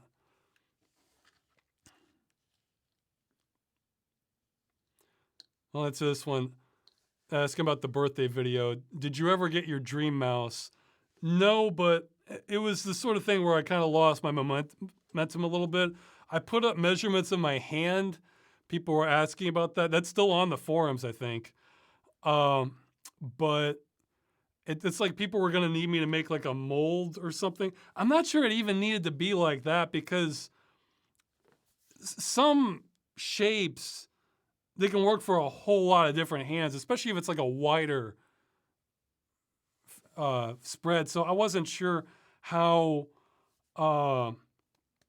necessary that was. Yeah, I'm still interested. If somebody, yeah, the problem, it's a bit of the people who can make these aren't necessarily like the AutoCAD designers to come up with a shell. So that's the tricky part. You know, like I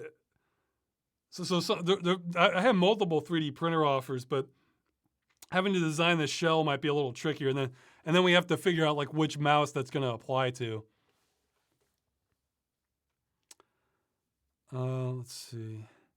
But yeah, I'm still interested. My Avior, what was it? Avior? Yeah, Avior mouse. The middle button died. Yeah, the scroll wheel button died, and then something else went wrong with it. I ended up getting one that had like the closest shape. Yeah, this is an off-brand mouse I have now. That's like the closest I could get to what I wanted. Let's see. It's U-Rage. I'm covering the laser so it doesn't go in my eyes. U-Rage something. It has buttons on both sides the way I like. And it has that kind of round shape that I like. Though I made a hopelessly obsessive post on this on the website a couple months back.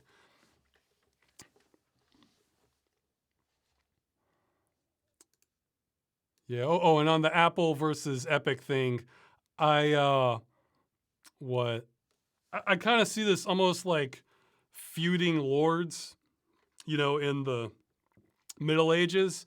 And the thing is, I want to say all the complaints one corporation has over the other is probably true. But that's the thing. They're both at fault, and they're both doing some things that they shouldn't, you know, or that are less than ideal. Because, I mean, it's... Well, okay, move on. Okay, answer... I'm kind of picking and choosing more questions now.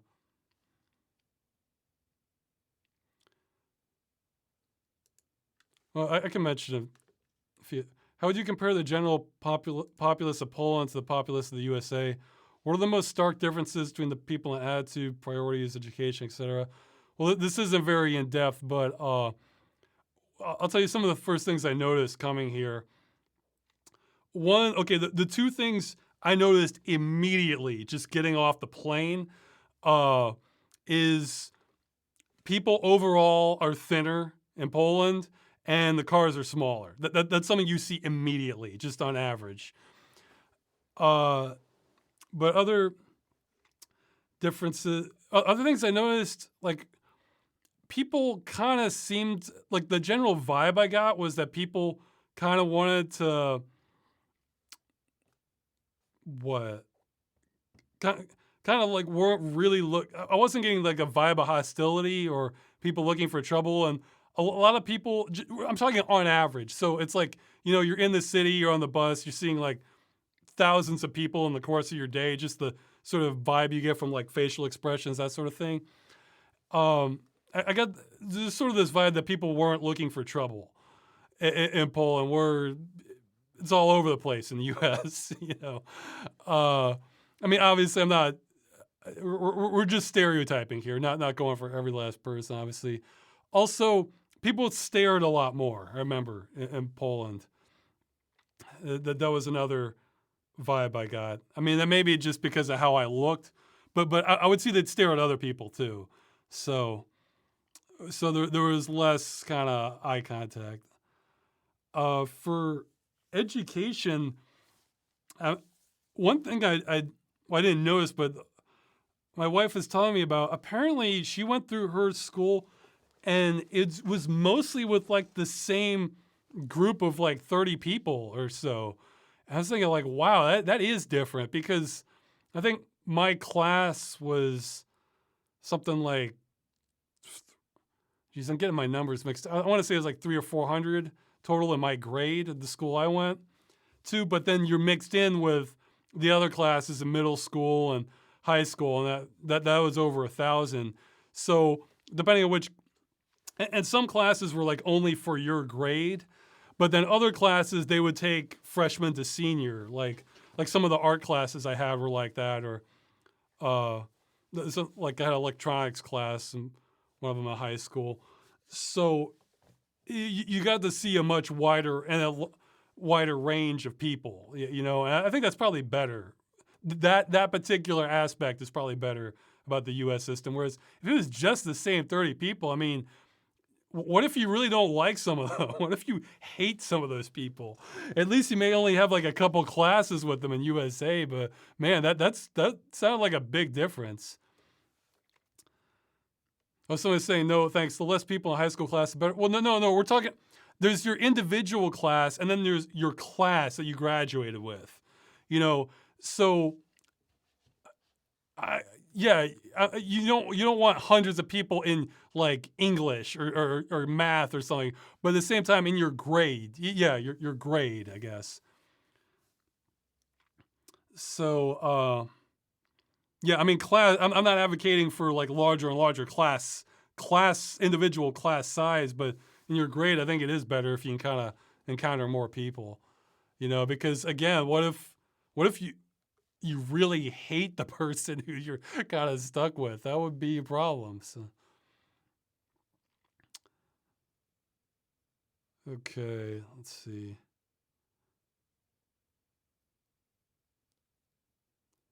I'm just skipping some more here to kind of cut down on the time.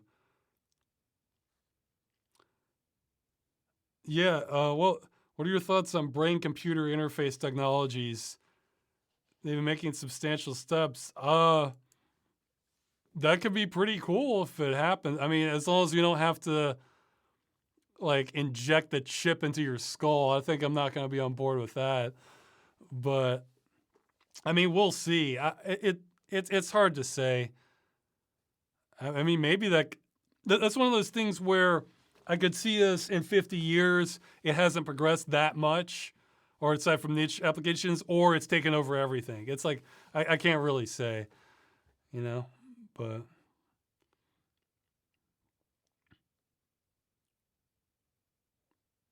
Oh yeah, we're talking about game suggestion. Yeah, game idea suggestions again. I I mentioned some in the past, but I was thinking lately. I wouldn't mind like kind of an exploration game that's well, people were mentioning like Minecraft earlier. Well, think of Minecraft, it's procedurally generated, and I mean that I kind of want something with like Minecraft levels of exploration, but was like sort of handcrafted. So, like I like the idea of being able to go like really deep into a cave, and then you could have like mystical things happening if you got like really deep and went off the beaten path, that sort of thing. Yeah, it'd be kind of cool to have a game that's difficult to map because of its verticality and twisting things. So you can kind of get that feeling of getting lost more, but in a good way.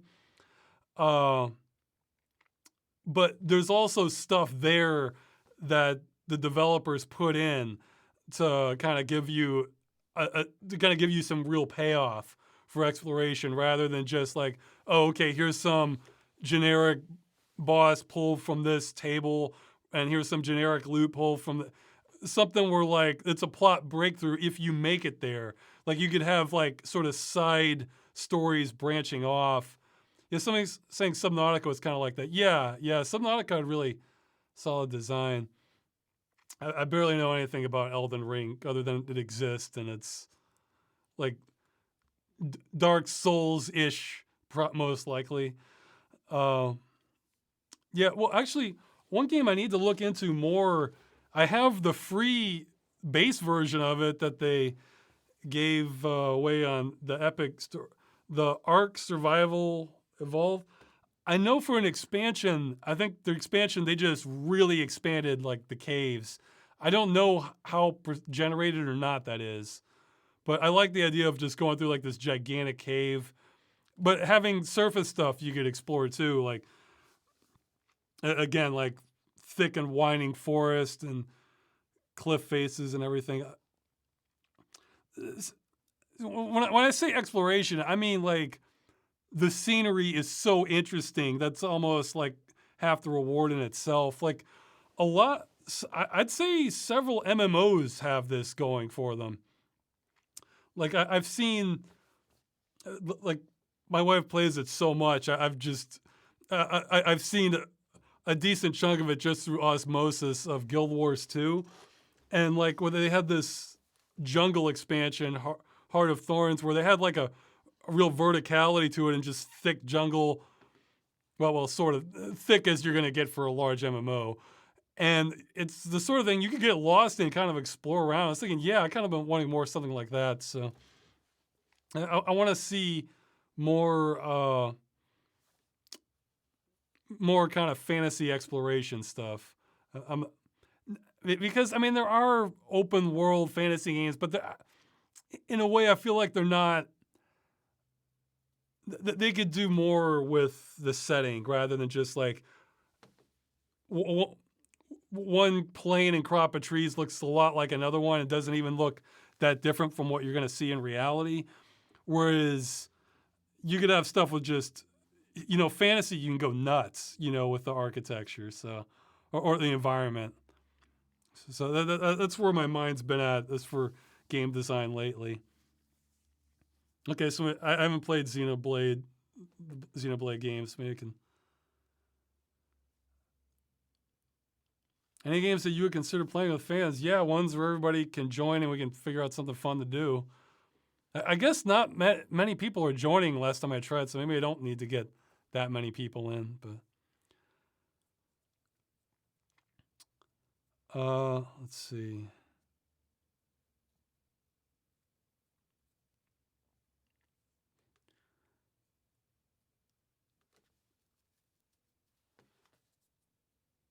Okay, how bad do things have to get before you break bad and go full criminal?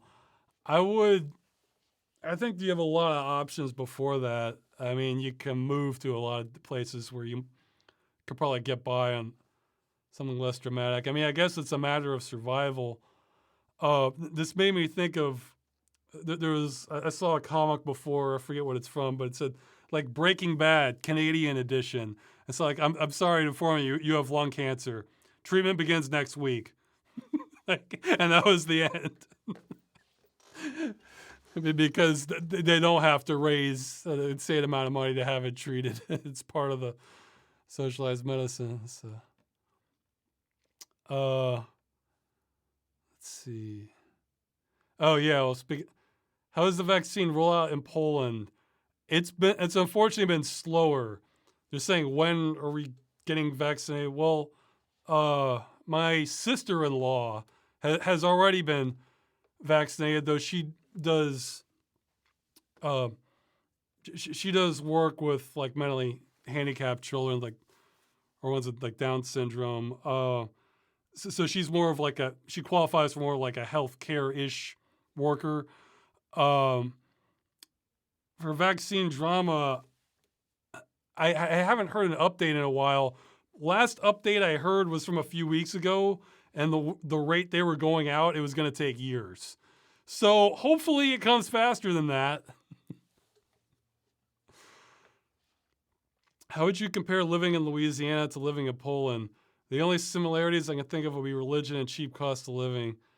Well, no, I mean, Poland's probably cheaper than Louisiana, but both the regions have a lot of flat space. Louisiana more so. I mean, there's just no hill. There's, I mean, maybe in parts of the north, I don't know, but most of Louisiana completely flat. The area I'm in is kind of hilly, but most of Poland is quite flat also until you get to the south, and then you get to the Carpathian Mountains. But I haven't been there, actually. I'd probably be more interested in that area, although the pollution there, it's just setting records. So probably want to wait for that to die down.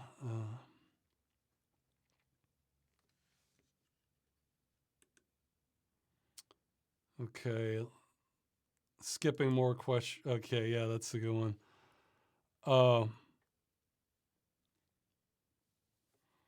Okay. Well, okay. Well, the fun one. What's your favorite Beavis and Butthead moment? What do you like the show about? What do you like about the show the most? The way they seem to cause chaos or obliviousness to it, or something else? The chaos, it's kind of everything combined. But favorite moment? If I had to pick just one moment, it might be when the episode where they steal a riding lawnmower and just go on a spree with it. Just like, I think they even take it into the school and start writing stuff, and like Stuart's like, you guys could go to jail for this. Like, I don't know, that might be my highlight of the entire. The wood shop episode is really good too. I really love the one where they crash a wedding. That's another. But yeah, but even, besides Beavis and Butthead, just all of Highland in general, like the thing is, if it's hilarious, but it's only exaggerated even slightly. I mean, some parts of it just feels so real compared to some parts of the U.S. You know, there's definitely a genius behind Beavis and Butthead. Yeah. I think the one where they steal the riding lawnmower, that'll probably be like the highlight of the series for me. Okay, and the one before this, they're asking about how I managed to record without clipping. Well, there's two things. One, some mics just can't handle a certain amount of volume. Like, they just can't do it. Like, it overwhelms the mic. So I guess do research on like what mics can handle. If it's something where somebody's shouting or maybe really loud singers, then it's probably qualifies. The other thing is just lower the mic recording volume. Sometimes, like in Windows, they can apply like a volume boost to it. You have to turn that down and just kind of check the level. Just do test. If you see it slamming up against 100%, just keep turning down your recording volume until it doesn't do that, and then you can kind of hopefully fix the levels more and editing. It's easier to take away the audio data than to try to add it back in. Okay. I have not checked out Glory Hammer yet. I forgot about that. Oh yeah, well, I'll mention this. Even I think I talked about this some on Twitter, but not on the chats. The thoughts about the Warner Brothers copyrighted the Nemesis system from Shadow of Mordor and War. Yeah, I think that stuff is so toxic to just the games industry in general, because the farther you go, it does. Nobody really wins from that. I mean, yes, you should be allowed to copyright your company's game, but once you get to the unless you're getting into the point where like so many games that people like would not be possible the farther companies go with this stuff. Because again, if they wanted to, actually, I think they maybe didn't get the copyright for or the patent for it, because then like games just and players benefit from games being able to borrow from mechanics from other games or concepts. So yeah, you can't make a Lord of the Rings game with the exact same mechanics called Shadow of Mordor, but you can make a game that has very similar mechanics set in some fantasy setting, unless you have patents like this. It's sort of like, it's, I'm thinking of that image of like, it probably means something else, but like a snail, two snakes eating each other's tail. I feel like the copyright's just kind of choking on itself when it's doing this sort of thing.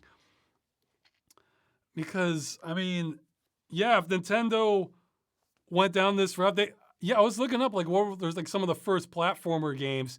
Nintendo had some, I mean, let's say Nintendo patented, like, I guess you had Atari before Nintendo, but like a certain style of platformer game, so that like every platformer clone, they had to get the patent through Nintendo. I mean, that would have just, or, I mean, there were ones before it, but let's say id Software decided to copyright or patent the first-person shooter mechanic. Like, yeah, that would have really helped the industry, huh? Players. So this is just Ouroboros for the snake. This is as bad for games, I think, as like killing games, I think, depending how far they take it. At low levels, it's just an annoyance and kind of suppresses creativity and the quality of games. At high levels, this kills the game. This kills gaming. So, yeah, the less of it, the better. Now, the exception is companies like, I think it was like Zynga, where they were looking at an indie game would like pitch their game to them and it'd say no. I think EA might have done something like this too. And then they would copy the game to such a staggering degree that it really was like on lawsuit material potential. I mean, I think there is an argument to be made. Well, copyright's such a mess. I think within current copyright law, there is an argument that you should have to make your game different enough so that there's no confusion between these two games, So I think that's legitimate. But, I mean, I've said before, I think if it's a fan game, you don't even need that necessarily. Well, no, you still need that because you don't want to release something that's almost an exact copy of an existing intellectual property game that there's no reason to even buy the original. You want, so yeah, it should need to be different, but just different enough so that it's something else. But yeah, no, I think that's horrendous for gaming. I hope it doesn't go very far. And somebody's mentioned follow-up to Secret World. Yeah, there were hidden games that are set in the universe outside spinoffs, the Moon of Madness and the Park. I played the Park. I was pretty disappointed by that one. I still need to play Moons of Madness. And yeah, I tried playing one of these. Oh, I think it might have been Cyrano's Story.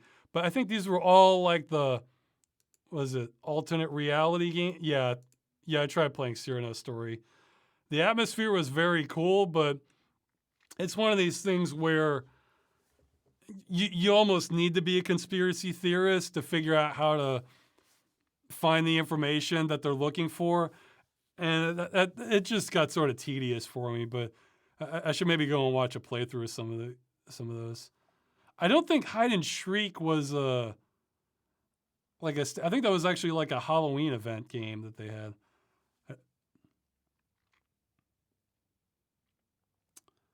Let's see. Okay, I'm going 2 hours. Just do a few more questions.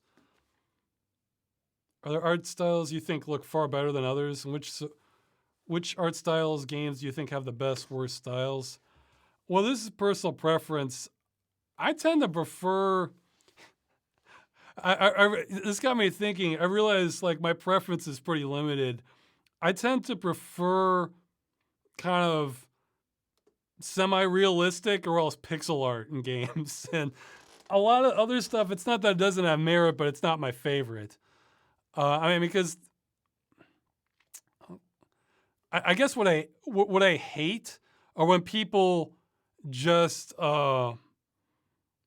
tint the screen and that's their art style, and like they tint the screen, make it animated, and that's like I hate that. I just hate how it looks. But yeah, I played Close to the Sun actually. It was okay, but the ending, it's kind of a cliffhanger ending. It didn't. Very Close to the Sun is another game. That's a game where I would love to see parts of it in VR, but I would also need it to be brighter. Like half that game is wandering around, mostly in the dark, but not entirely. But there's some levels that are spectacular. I'd love to see like a VR recreation of.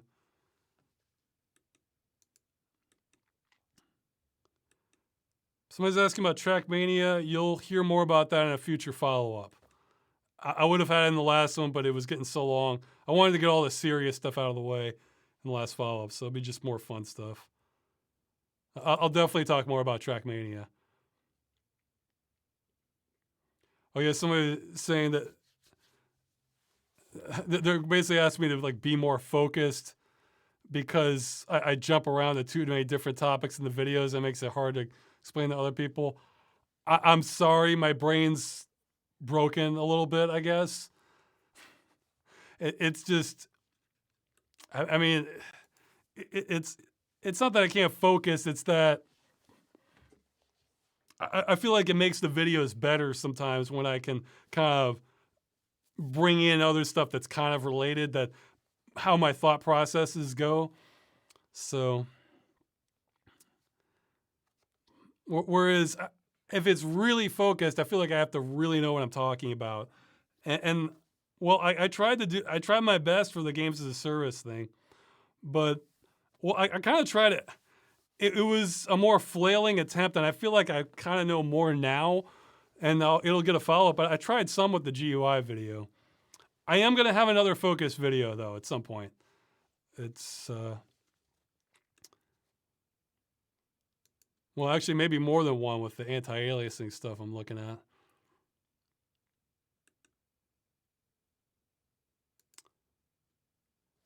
Oh, yes, they were saying Star Trek The Next Generation's first season was considered by many to be a disaster,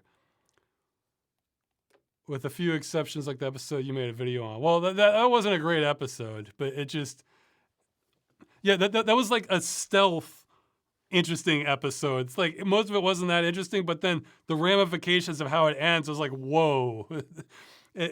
That's like, yeah, that would have been a great episode to have a sequel to. But what did you think of the first season compared to the rest of the series? I don't remember. Okay. I gotta see what's in the first season. Let's see. Because the first episode isn't that great. The Nigga Now is okay, but it's sort of like a repeat of what was on the original Star Trek. This one's, I'm just looking at Wikipedia. Oh, no, that one was good. Where No One Has Gone Before. That one was trippy. Yeah, Wesley was kind of annoying, but the rest of the episode was, yeah, that was awesome. I love that one.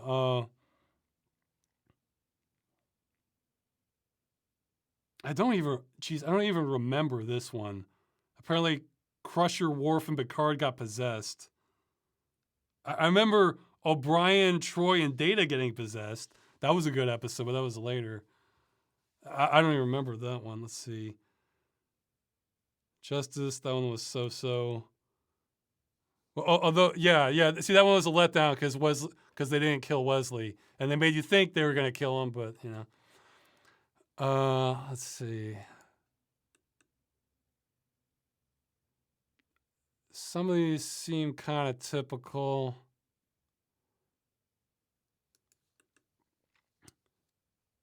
Yeah, I guess there's not a lot of great ones, or they're like overusing the holodeck. Though the holodeck was an interesting, very cool concept. Well, this one was okay. It was the guy who was like de-aging.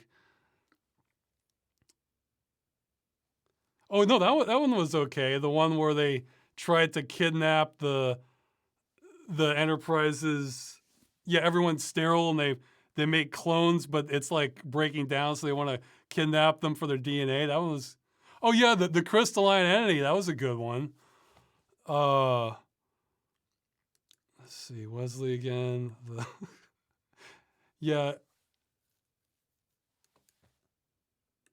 Oh no. Conspiracy. That one's like easily in my top 10, maybe top 5 or. Yeah, no. So I disagree with. Yeah, Skin of Evil was pretty good too. Yeah, no. Conspiracy is like one of the best ones. Yeah, that one has almost like a Cronenberg feel to it. It was probably the most horror out of all the Star Trek episodes. Yeah, so no, the thing is, what I like, I have no idea like what the ratings were at the time. So it could be that they were weak compared to other episodes. So yeah, it was kind of a mix, but no, there's some real solid ones in there. So yeah, and I've seen the original Star Trek. Yeah. Well, yeah, I mentioned it in the Star Trek episode I did. So.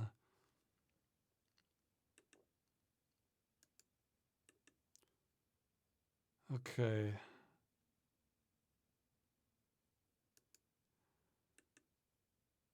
Let's see. I'm skipping some more.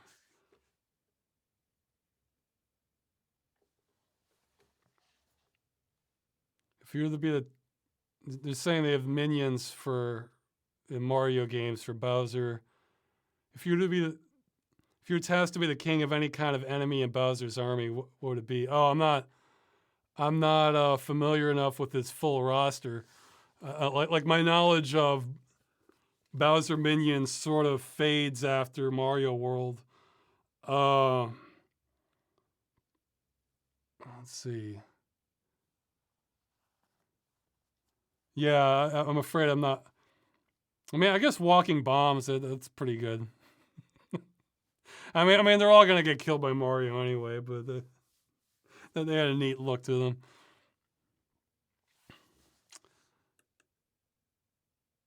Okay.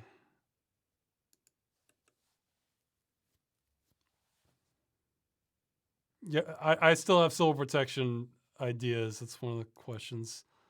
It's just the animation is such a slog to get through that it's getting directed towards the movie instead. I am looking forward to playing Cyberpunk 2077, though PC Gamer had an article just yesterday, I think, basically kind of confirmed what I thought. They're saying if you're waiting to play until Cyberpunk 2077 is fixed, keep waiting. Apparently, yeah, the latest patch is like 484 bug fixes. It's 33 gigabytes, and then there's apparently still has a lot of issues. So the game's just going to get better if I keep waiting. So I may as well wait, Hey, I did. Well, actually, I didn't really pay a lot of attention. But Subnautica was a game that was in early access. And when I finally played that game was great. So I'm glad I played the fully polished version of it rather than them having to wait for them to add on zones and just. I'm glad I got it all at once. It's more fun that way. So, yeah, may as well wait. There are other games I can play. Boy, that's a nice thing about gaming in the modern age. You don't really I don't run out of games to play. There's so many options. So I'll wait I'll wait and play the best version, Yeah. Yeah, well, I may have mentioned that last chat. There was another article PC Gamer had where they listed all the stuff that was in the promotion material that's not in the game, and I'd stop myself. I didn't even read it because I don't want to know what I'm missing when I play a game. I want to go into that game wanting to like it as much as possible because some games are like that where I really wanted to like Hellgate London and I really wanted to like We Happy Few, even though this both kind of let me down. So I'm gonna go in really wanting to like Cyberpunk 2077. So might as well give it the best chance. I was thinking about. I really think looking at the roadmap and everything. In my opinion, that based on the bugs and how much work they're still putting into it, it sounds like by classic standards they basically released that game a year early. I'm sure the developers didn't really have much of a say in that, or as management or publishers pushing it that way, but. It's like yesterday's beta is today's new release, Do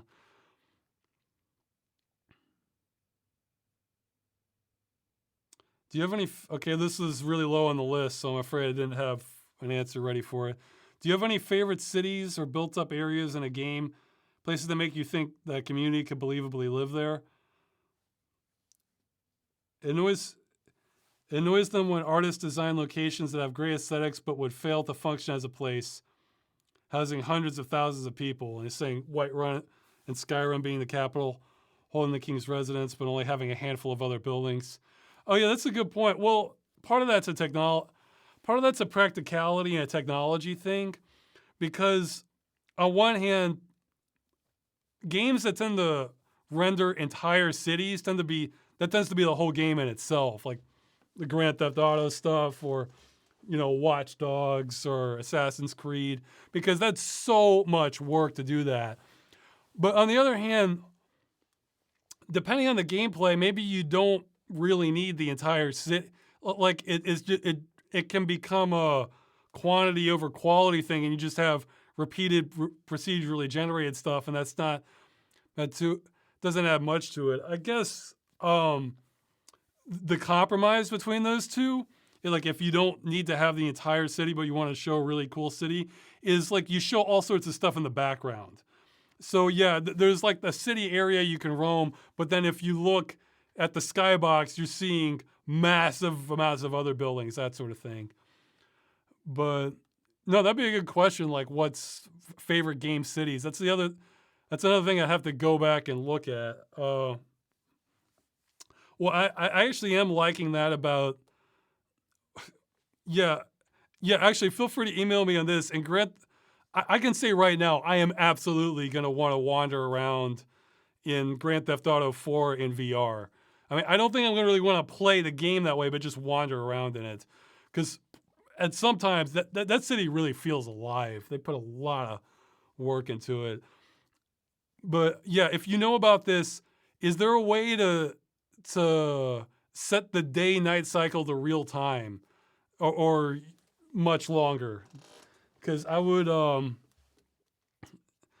it's tricky with modding Grand Theft Auto 4 because like they broke a lot of mod compatibility with different versions, and then some things only work with other versions, like they work with 1.0.7 but not zero point 0.8 or.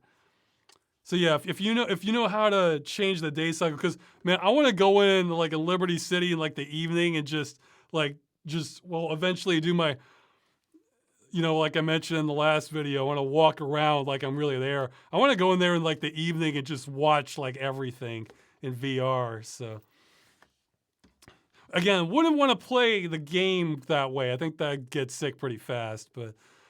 Well, I'm playing the game normally now, and then and eventually in the future, I hope to kind of walk around in Liberty City amongst many others. So.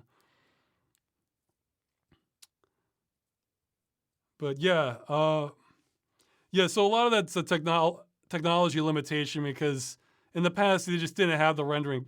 I'm still amazed by what they can pull off now, especially for a lot of Ubisoft games or Ubisoft. The level of detail with just walking around and with this many people walking around or driving and the buildings, it's just kind of incredible. Like I can't even fathom how much work that takes.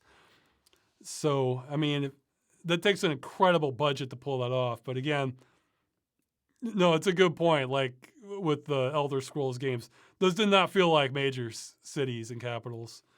And for whatever reason, this keeps making me think of Ravnica from Magic the Gathering. That's a good example. The whole theme is this gigantic city. It's only being portrayed through card illustrations. And from that, the city feels incredibly massive. So that shows if you know what you're doing with art direction, you can pull off the massive city with just a few. Yeah, with the right angles and things. Okay, let's see. Somebody's asking me about JRPGs. I know a minimal amount on this. However, I have a great link recommendation. Let me get it. It's there's this giant list of tropes of JRPGs, and it's hilarious reading through it. Oh my gosh! I gotta find this link. I don't want to wing it. I want to quote this exactly. He comes up with names for all of them. The grand list of console role-playing game cliches. Yeah, here we go. And number 13. The higher the hair, the closer to God. Also known as the cloud rule. The more outrageous his hairstyle, the more important a male character is to the story. And there's, let's see. Dark Helmet's corollary, from Spaceballs. After you give up the medallions to save your friend, parent, lover, other miscellaneous party member, don't expect to actually get that person back. Sucker, There's so many. Yeah, let's see.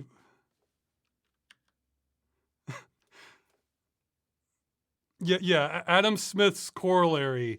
No matter how thoroughly devastated the continent, planet, universe is, there's always some shopkeeper who survived the end of the world and sits outside the gates of the villain's castle selling the most powerful equipment in the game, like nothing ever happened. These are great. God, I'm trying to think of another one of my favorites from this. Like number 5 here. Logan's Run Rule. RPG characters are young, very young. The average age seems to be 15 unless the character is a decorated and battle-hardened soldier, in which case he might even be as old as 18. Such teenagers often have skills with multiple weapons and magic, years of experience, and never ever worry about their parents telling them to come home from adventuring before bedtime. By contrast, characters more than 22 years old will cheerfully refer to themselves as washed-up old fogies and be eager to make room for the younger generation. So apparently there's a lot of old JRPGs apparently this falls with. Yeah, there's like a list of like 200 of these almost. And they all have names like this. It was hilarious reading through. I'll definitely link to this in the YouTube description. Oh, yeah, here, I'll post it in the chat. Yeah, there's so many good ones. Oh yeah. Yeah, Nostradamus rule. All legends are 100% accurate. All rumors are entirely factual. All prophecies will come true, and not just someday, but almost immediately. Yeah. Yeah. It's just a fun list.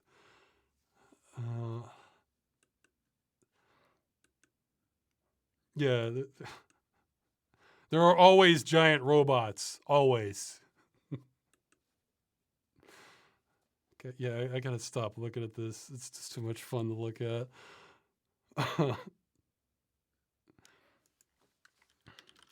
Yeah, I'm just... Yeah, 1,000 years rule. The ancient evil returns to savage the land every 1,000 years on the dot. And the last time it showed up was just about 999.9875 years ago. Despite their best efforts, heroes of the past were never able to do more than seal the evil away again for the future to deal with. The good news is that this time the evil will get destroyed permanently. The bad news is that you're the one who's going to have to do it. Yeah, okay, I'll stop. There's so many of these. It's just great. I love it. Okay. Yeah, I showed that to my wife because her Twitter's Amazing Magda. If you are a Final Fantasy VII fan, she's recently just on a spree of being obsessed with that. So feel free to message her on that. But I mentioned this list to her, and she started reading it, and she had to stop because she felt like it was giving away too much for her. Yeah, I think she didn't want to see how the sausage was made here. So.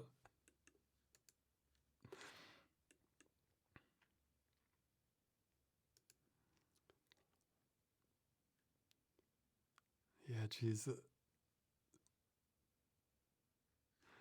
Yeah, there was like one more, I think.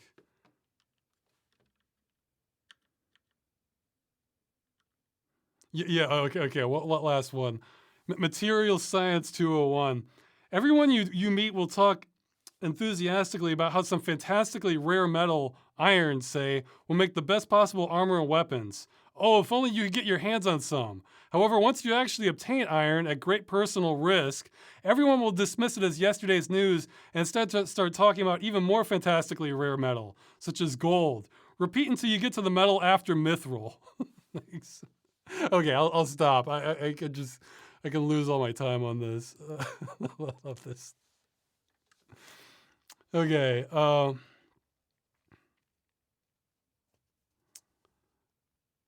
Let's see. How do you balance your time between working and doing things like playing games and watching movies? Not very well. Lately, it's just been kind of work until I just get exhausted and like my brain starts shutting down, then play a game or watch a movie. Somebody's asking to invite my parents onto the video. Careful what you wish for. I mean, one that they're both pretty busy too, but I don't know how interested they'd be in that. Plus, okay, I don't think she'll take too much offense at this. If you want to know what my mother is like, I was stunned the first time I saw this in a movie. Watch the movie version of A Glass Menagerie. It was one in the 90s, had John Malkovich playing the main character. My mother her mannerisms, from what I remember, I saw that we saw that in English class. I was just kind of stunned, and my friend was saying, dude, that's just like your mother. Like, so, yeah, go watch A Glass Menagerie, that version of it. Let's see, what year was that? 1987. Okay, so not 90s, 87. Yeah, so that's what my mother's like. So, I mean, her mannerisms and her way she expressed, I just remembered it just being on the money. So, I probably inherited my propensity to overtalk from her. Let's say that.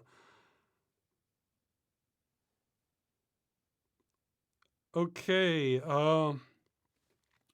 I don't have plans for another Dead Game News unless I have something to report on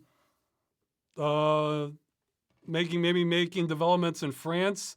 Unless something awful turns up that I feel like I have to respond to. Or that comment about our service game is our online only game is not a service. That just got under my skin. I was like, no, I gotta push back against this. I can't let this narrative being set, And somebody made such a great point after that. I feel so stupid in putting their online game that requires you to connect requires an internet service and requires you to connect to their server. They're saying is not a service game. It's like, no, they're trying to redefine the language. I'm not gonna let it happen, because as that gets normalized, that increases the acceptance of games being killed. If it's just language changing for its own sake as a way to explain things, that's fine, But there's a real nefarious after effect from this. I can't let this be normalized any more than it is already. So, you don't really want more Dead Game News episodes, or I don't. Okay, so I'll start taking live questions now. Hopefully I won't get overrun too badly and lose my place so much in the chat. It's a beautiful thing, the destruction of words. Is that from 1984? That definitely sounds like something that would have been in 1984. Fun fact: first Carnes video was a Dead Game News video. Okay. Well. What's your opinion on Uwe Boll? Oh yeah, try to do the Twitch thing where it's like at Ross Broadcast, so I notice it more easily. Uwe Boll, he comes across as kind of arrogant and doesn't. Yeah, he's butchered a lot of video game concepts. However, I have to say, I saw a short.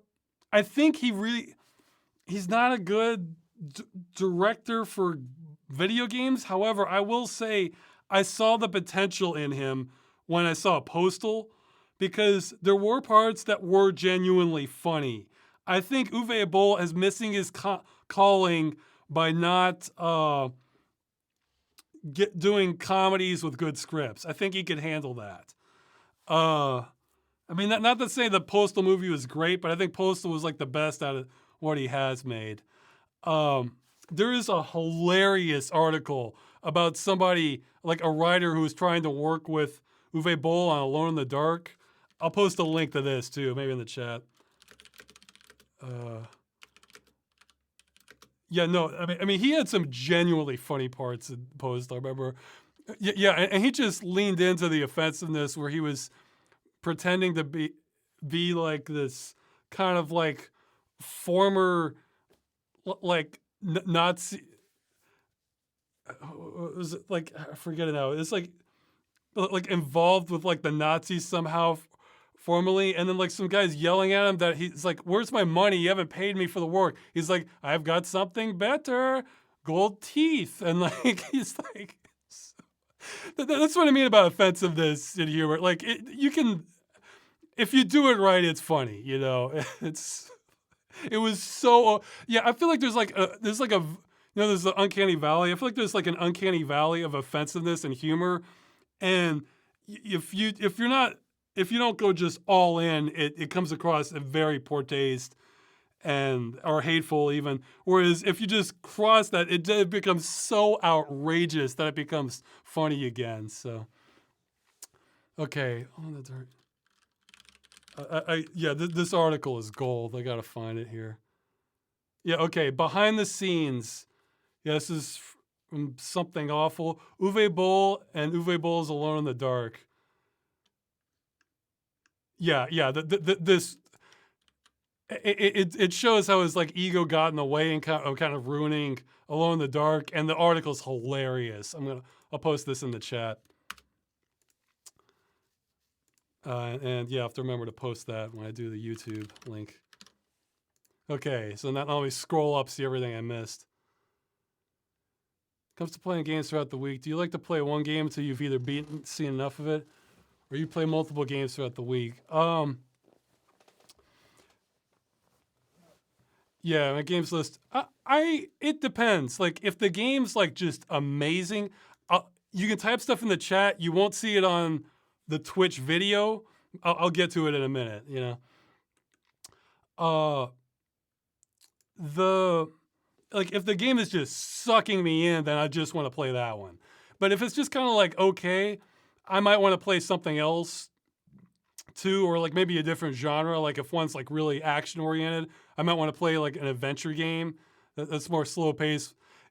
I remember when I first played Painkiller, I loved the game, but I found myself almost starving for intellectual content after that. It's like, yeah, this is a lot of fun, but man, it's like, I really wouldn't mind something with like a story, like talking characters, that sort of thing. So, yeah, I guess if the game's fantastic, I just want to do that game. If it's just okay or good, then I might want to drift between different games.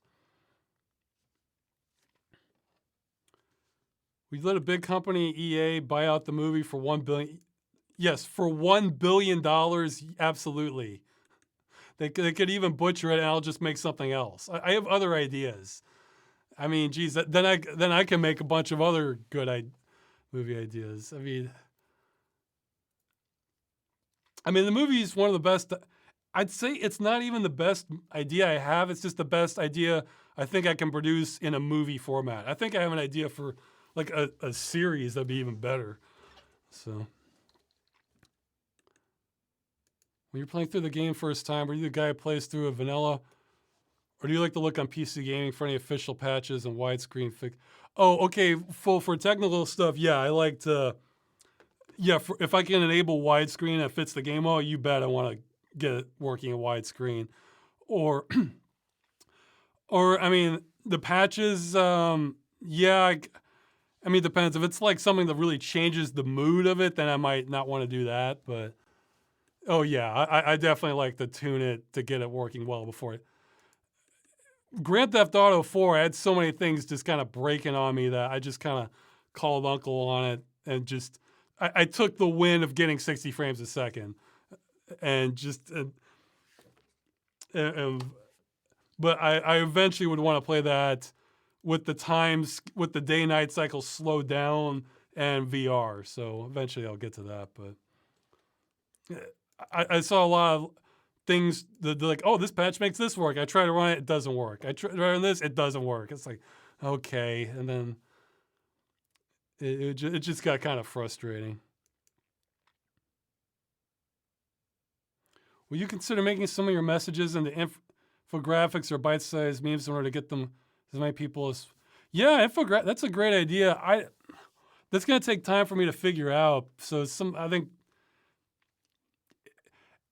if you want to help with that, let's say you don't want to put in the time and like making it super artistic, you could just throw together like a simple like sketch, and maybe I could have somebody else help with like making the graphics more interesting to look at, presentable. Yeah. So I don't really want to. I was actually thinking about doing that for the GUI follow-up video anyway. So I'll start it off like, all right, here's what you missed now that my mind's a little more together. So somebody's saying, hey, okay. I have not listened to Blind Guardian. I'm way behind on music. Any VR games you played recently? No, not at all. I don't even have a copy of Half-Life Alyx, so I'll wait till that gets nice and cheap. Half-Life games get cheap over time. Yeah, no, I've just been doing, conventional games lately because VR takes a lot more tweaking for me to get set up right, but I'm going to do more of it. I'll have, when I exercise, I'll have these pangs. Well, sometimes like when the the weather or the time of day is night, it's like by the forest, it'll like remind me of other images that are really like amazing, and I'll have like these pangs where I'm thinking, man, I really need to get into VR and like see more of these worlds. So I'll get to it. You know, it's just okay. Yeah, so you can see how. So this is why I need to get our IRC working again, so I don't have to get completely lost with the chat like this. I played a little bit of the Soldier of Fortune game. What do you think about it? Would ever make a game dungeon about the series? Maybe. I'm not as into like contemporary stuff. I think the big draw over Soldier of Fortune at the time was it had like a ridiculous number of hit zones on the body, so you had all kinds of reactions from the combat in that.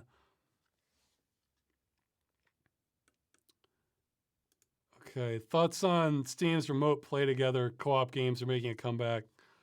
Not really my kind of thing, but sure. Yeah, it's not really my kind of game, but people like it, sure, you know. What do you think is more important? Artist intention, vision versus how the public perceives it? I mean, I guess how the public perceives it, maybe. I mean, it's because that's what's going to be remembered. Well, maybe. I mean, maybe historians get the original thing, but I mean that can kind of define things, but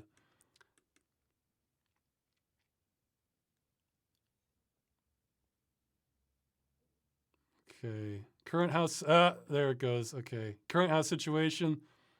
There's a weird smell lately. It's not mold. I don't know what it is. I don't even know how to describe it. This happened once it started warming up. It's like, if I had to describe it, it's maybe like a spoiled Indian spice or something. It's so odd. I don't know. It's not the worst smell I've ever smelled, so it's not like misery, but it's not great. So other than that, I've been very happy with the apartment. So yeah, there was modification done to the bathroom earlier. Okay, see, I keep losing my spot. Pre-gunpowder, what's your favorite weapon choice? Also melee or ranged? Well, if I was using something, probably, well, for melee, probably just a staff or something, you know. So something where I'm not really looking to kill people, you know, just gotta keep my distance. But ranged, I don't know. I mean, what did you really have back in the old days? Like you had, well, okay, I guess if we're just talking about like in a game or something. Well, in a game, I guess catapult. Catapults make a nice big splash, you know. Yeah, catapult's favorite pre-gunpowder ranged weapon. Yeah, melee. Let's go with battering ram. Yeah. Melee, battering ram, and catapult for so.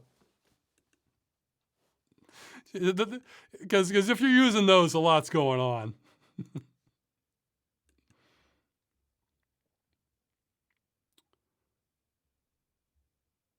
Okay. Do you ever plan on opening a museum or an archive for game preservation? No plans for that at all.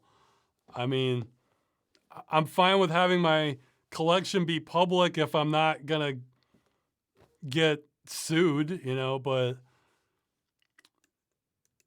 I mean, that's the thing. I'm not actually an ultimate game preservationist. It's just that I think people should be able to preserve what they want. And if collectively nobody wants a certain game, oh well, I guess it didn't survive, you know? But that's what drives me crazy is games as a service prevents people from preserving games. And that's great games. So it's like anti-history, you know, or anti-preservation. And that just gets under my skin. It just drives me crazy because, again, if I think the game's great, why should that be destroyed? I didn't want the game to be destroyed, so... But at the same time, I'm not someone, like, let's say some trivia game just went under. It's like, because nobody cared to preserve it. It's like, oh, well, I probably wasn't really that interested. I guess It sucks if people find out about it later and they wanted to, but I'm not an ultimate preservationist. I'm a very strong anti-preservationist. Is what it is.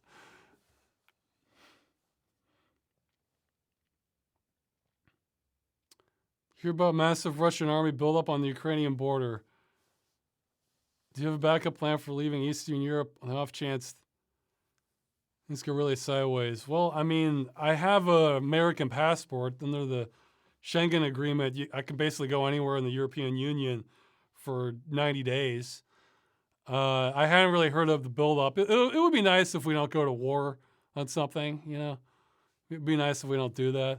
It's like I said in an earlier video chat. War games are awesome. War is something you really want to avoid at pretty much almost any means necessary if you can. So it means the civilization has failed.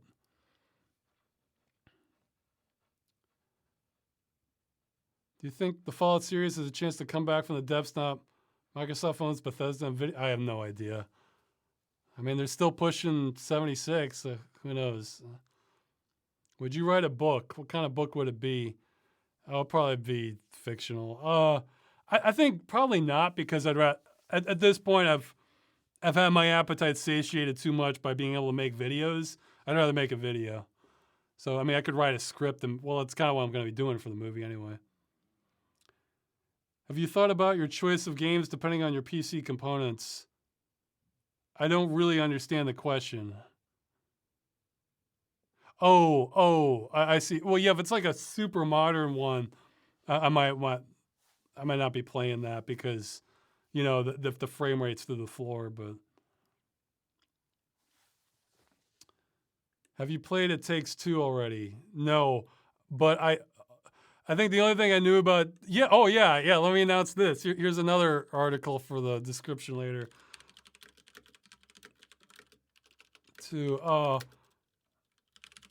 Let's see.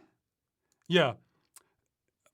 Here's the headline. And he said he was cool with this being the headline. At PC Gamer, Josef Fares promises $1,000 to anyone who gets bored of It Takes Two. Here, I'll link that put that in the chat. And so that's as much as I know about. But he's offering $1,000 if you play It Takes Two and you get bored of it.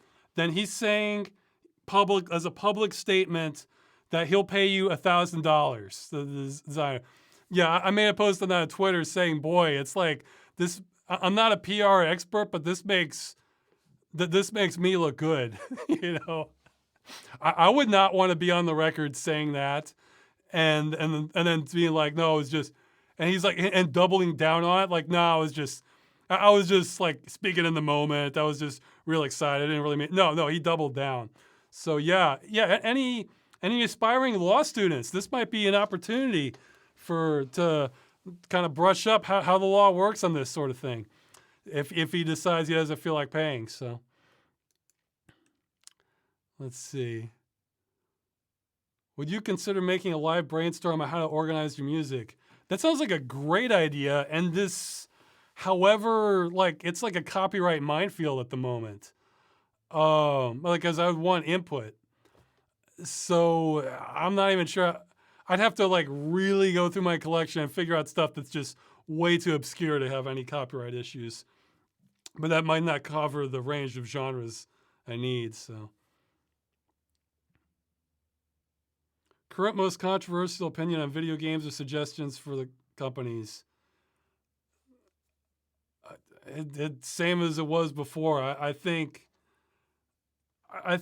except for extraordinary circumstances, no game that's sold to the public, there should always be a reasonable expectation to play it. Like to be able to run it, and not just like a client, not just a login screen, but I mean, so if it's a multiplayer game, fine, you should be able to play it, and your friend wants to play it 20 years from now, you and your friend, you should be able to do that. I think there should be no exceptions on this. and or no, the only exception would be if it's just not technically possible because if it's like an MMO and requires like specialized hardware that you can never, then you need to release the source code or a scaled down version of it or something. Like I'm completely like I'm just unmovable on this. Again, unless it was a freak situation where that was their plan, and then they had a backup, and then the backup caught on fire or something. So yeah, like if it's a real, just completely unforeseen event, okay. But then, I mean, I hate tinting. I mean, you probably know most of my controversial takes on games. Okay. See, I completely lost my place. Here, let's do a search for controversial. Yeah, there we go. Have you ever started playing a game, enjoyed a lot, but then stopped playing it suddenly, only to play it again years later? Yeah, I have. Actually, I finished, that's how I played System Shock 2, actually. Hey, when I do that because I feel like I have to start over because I forgot what happened. It depends on how many years have gone by, but I usually keep my save files. But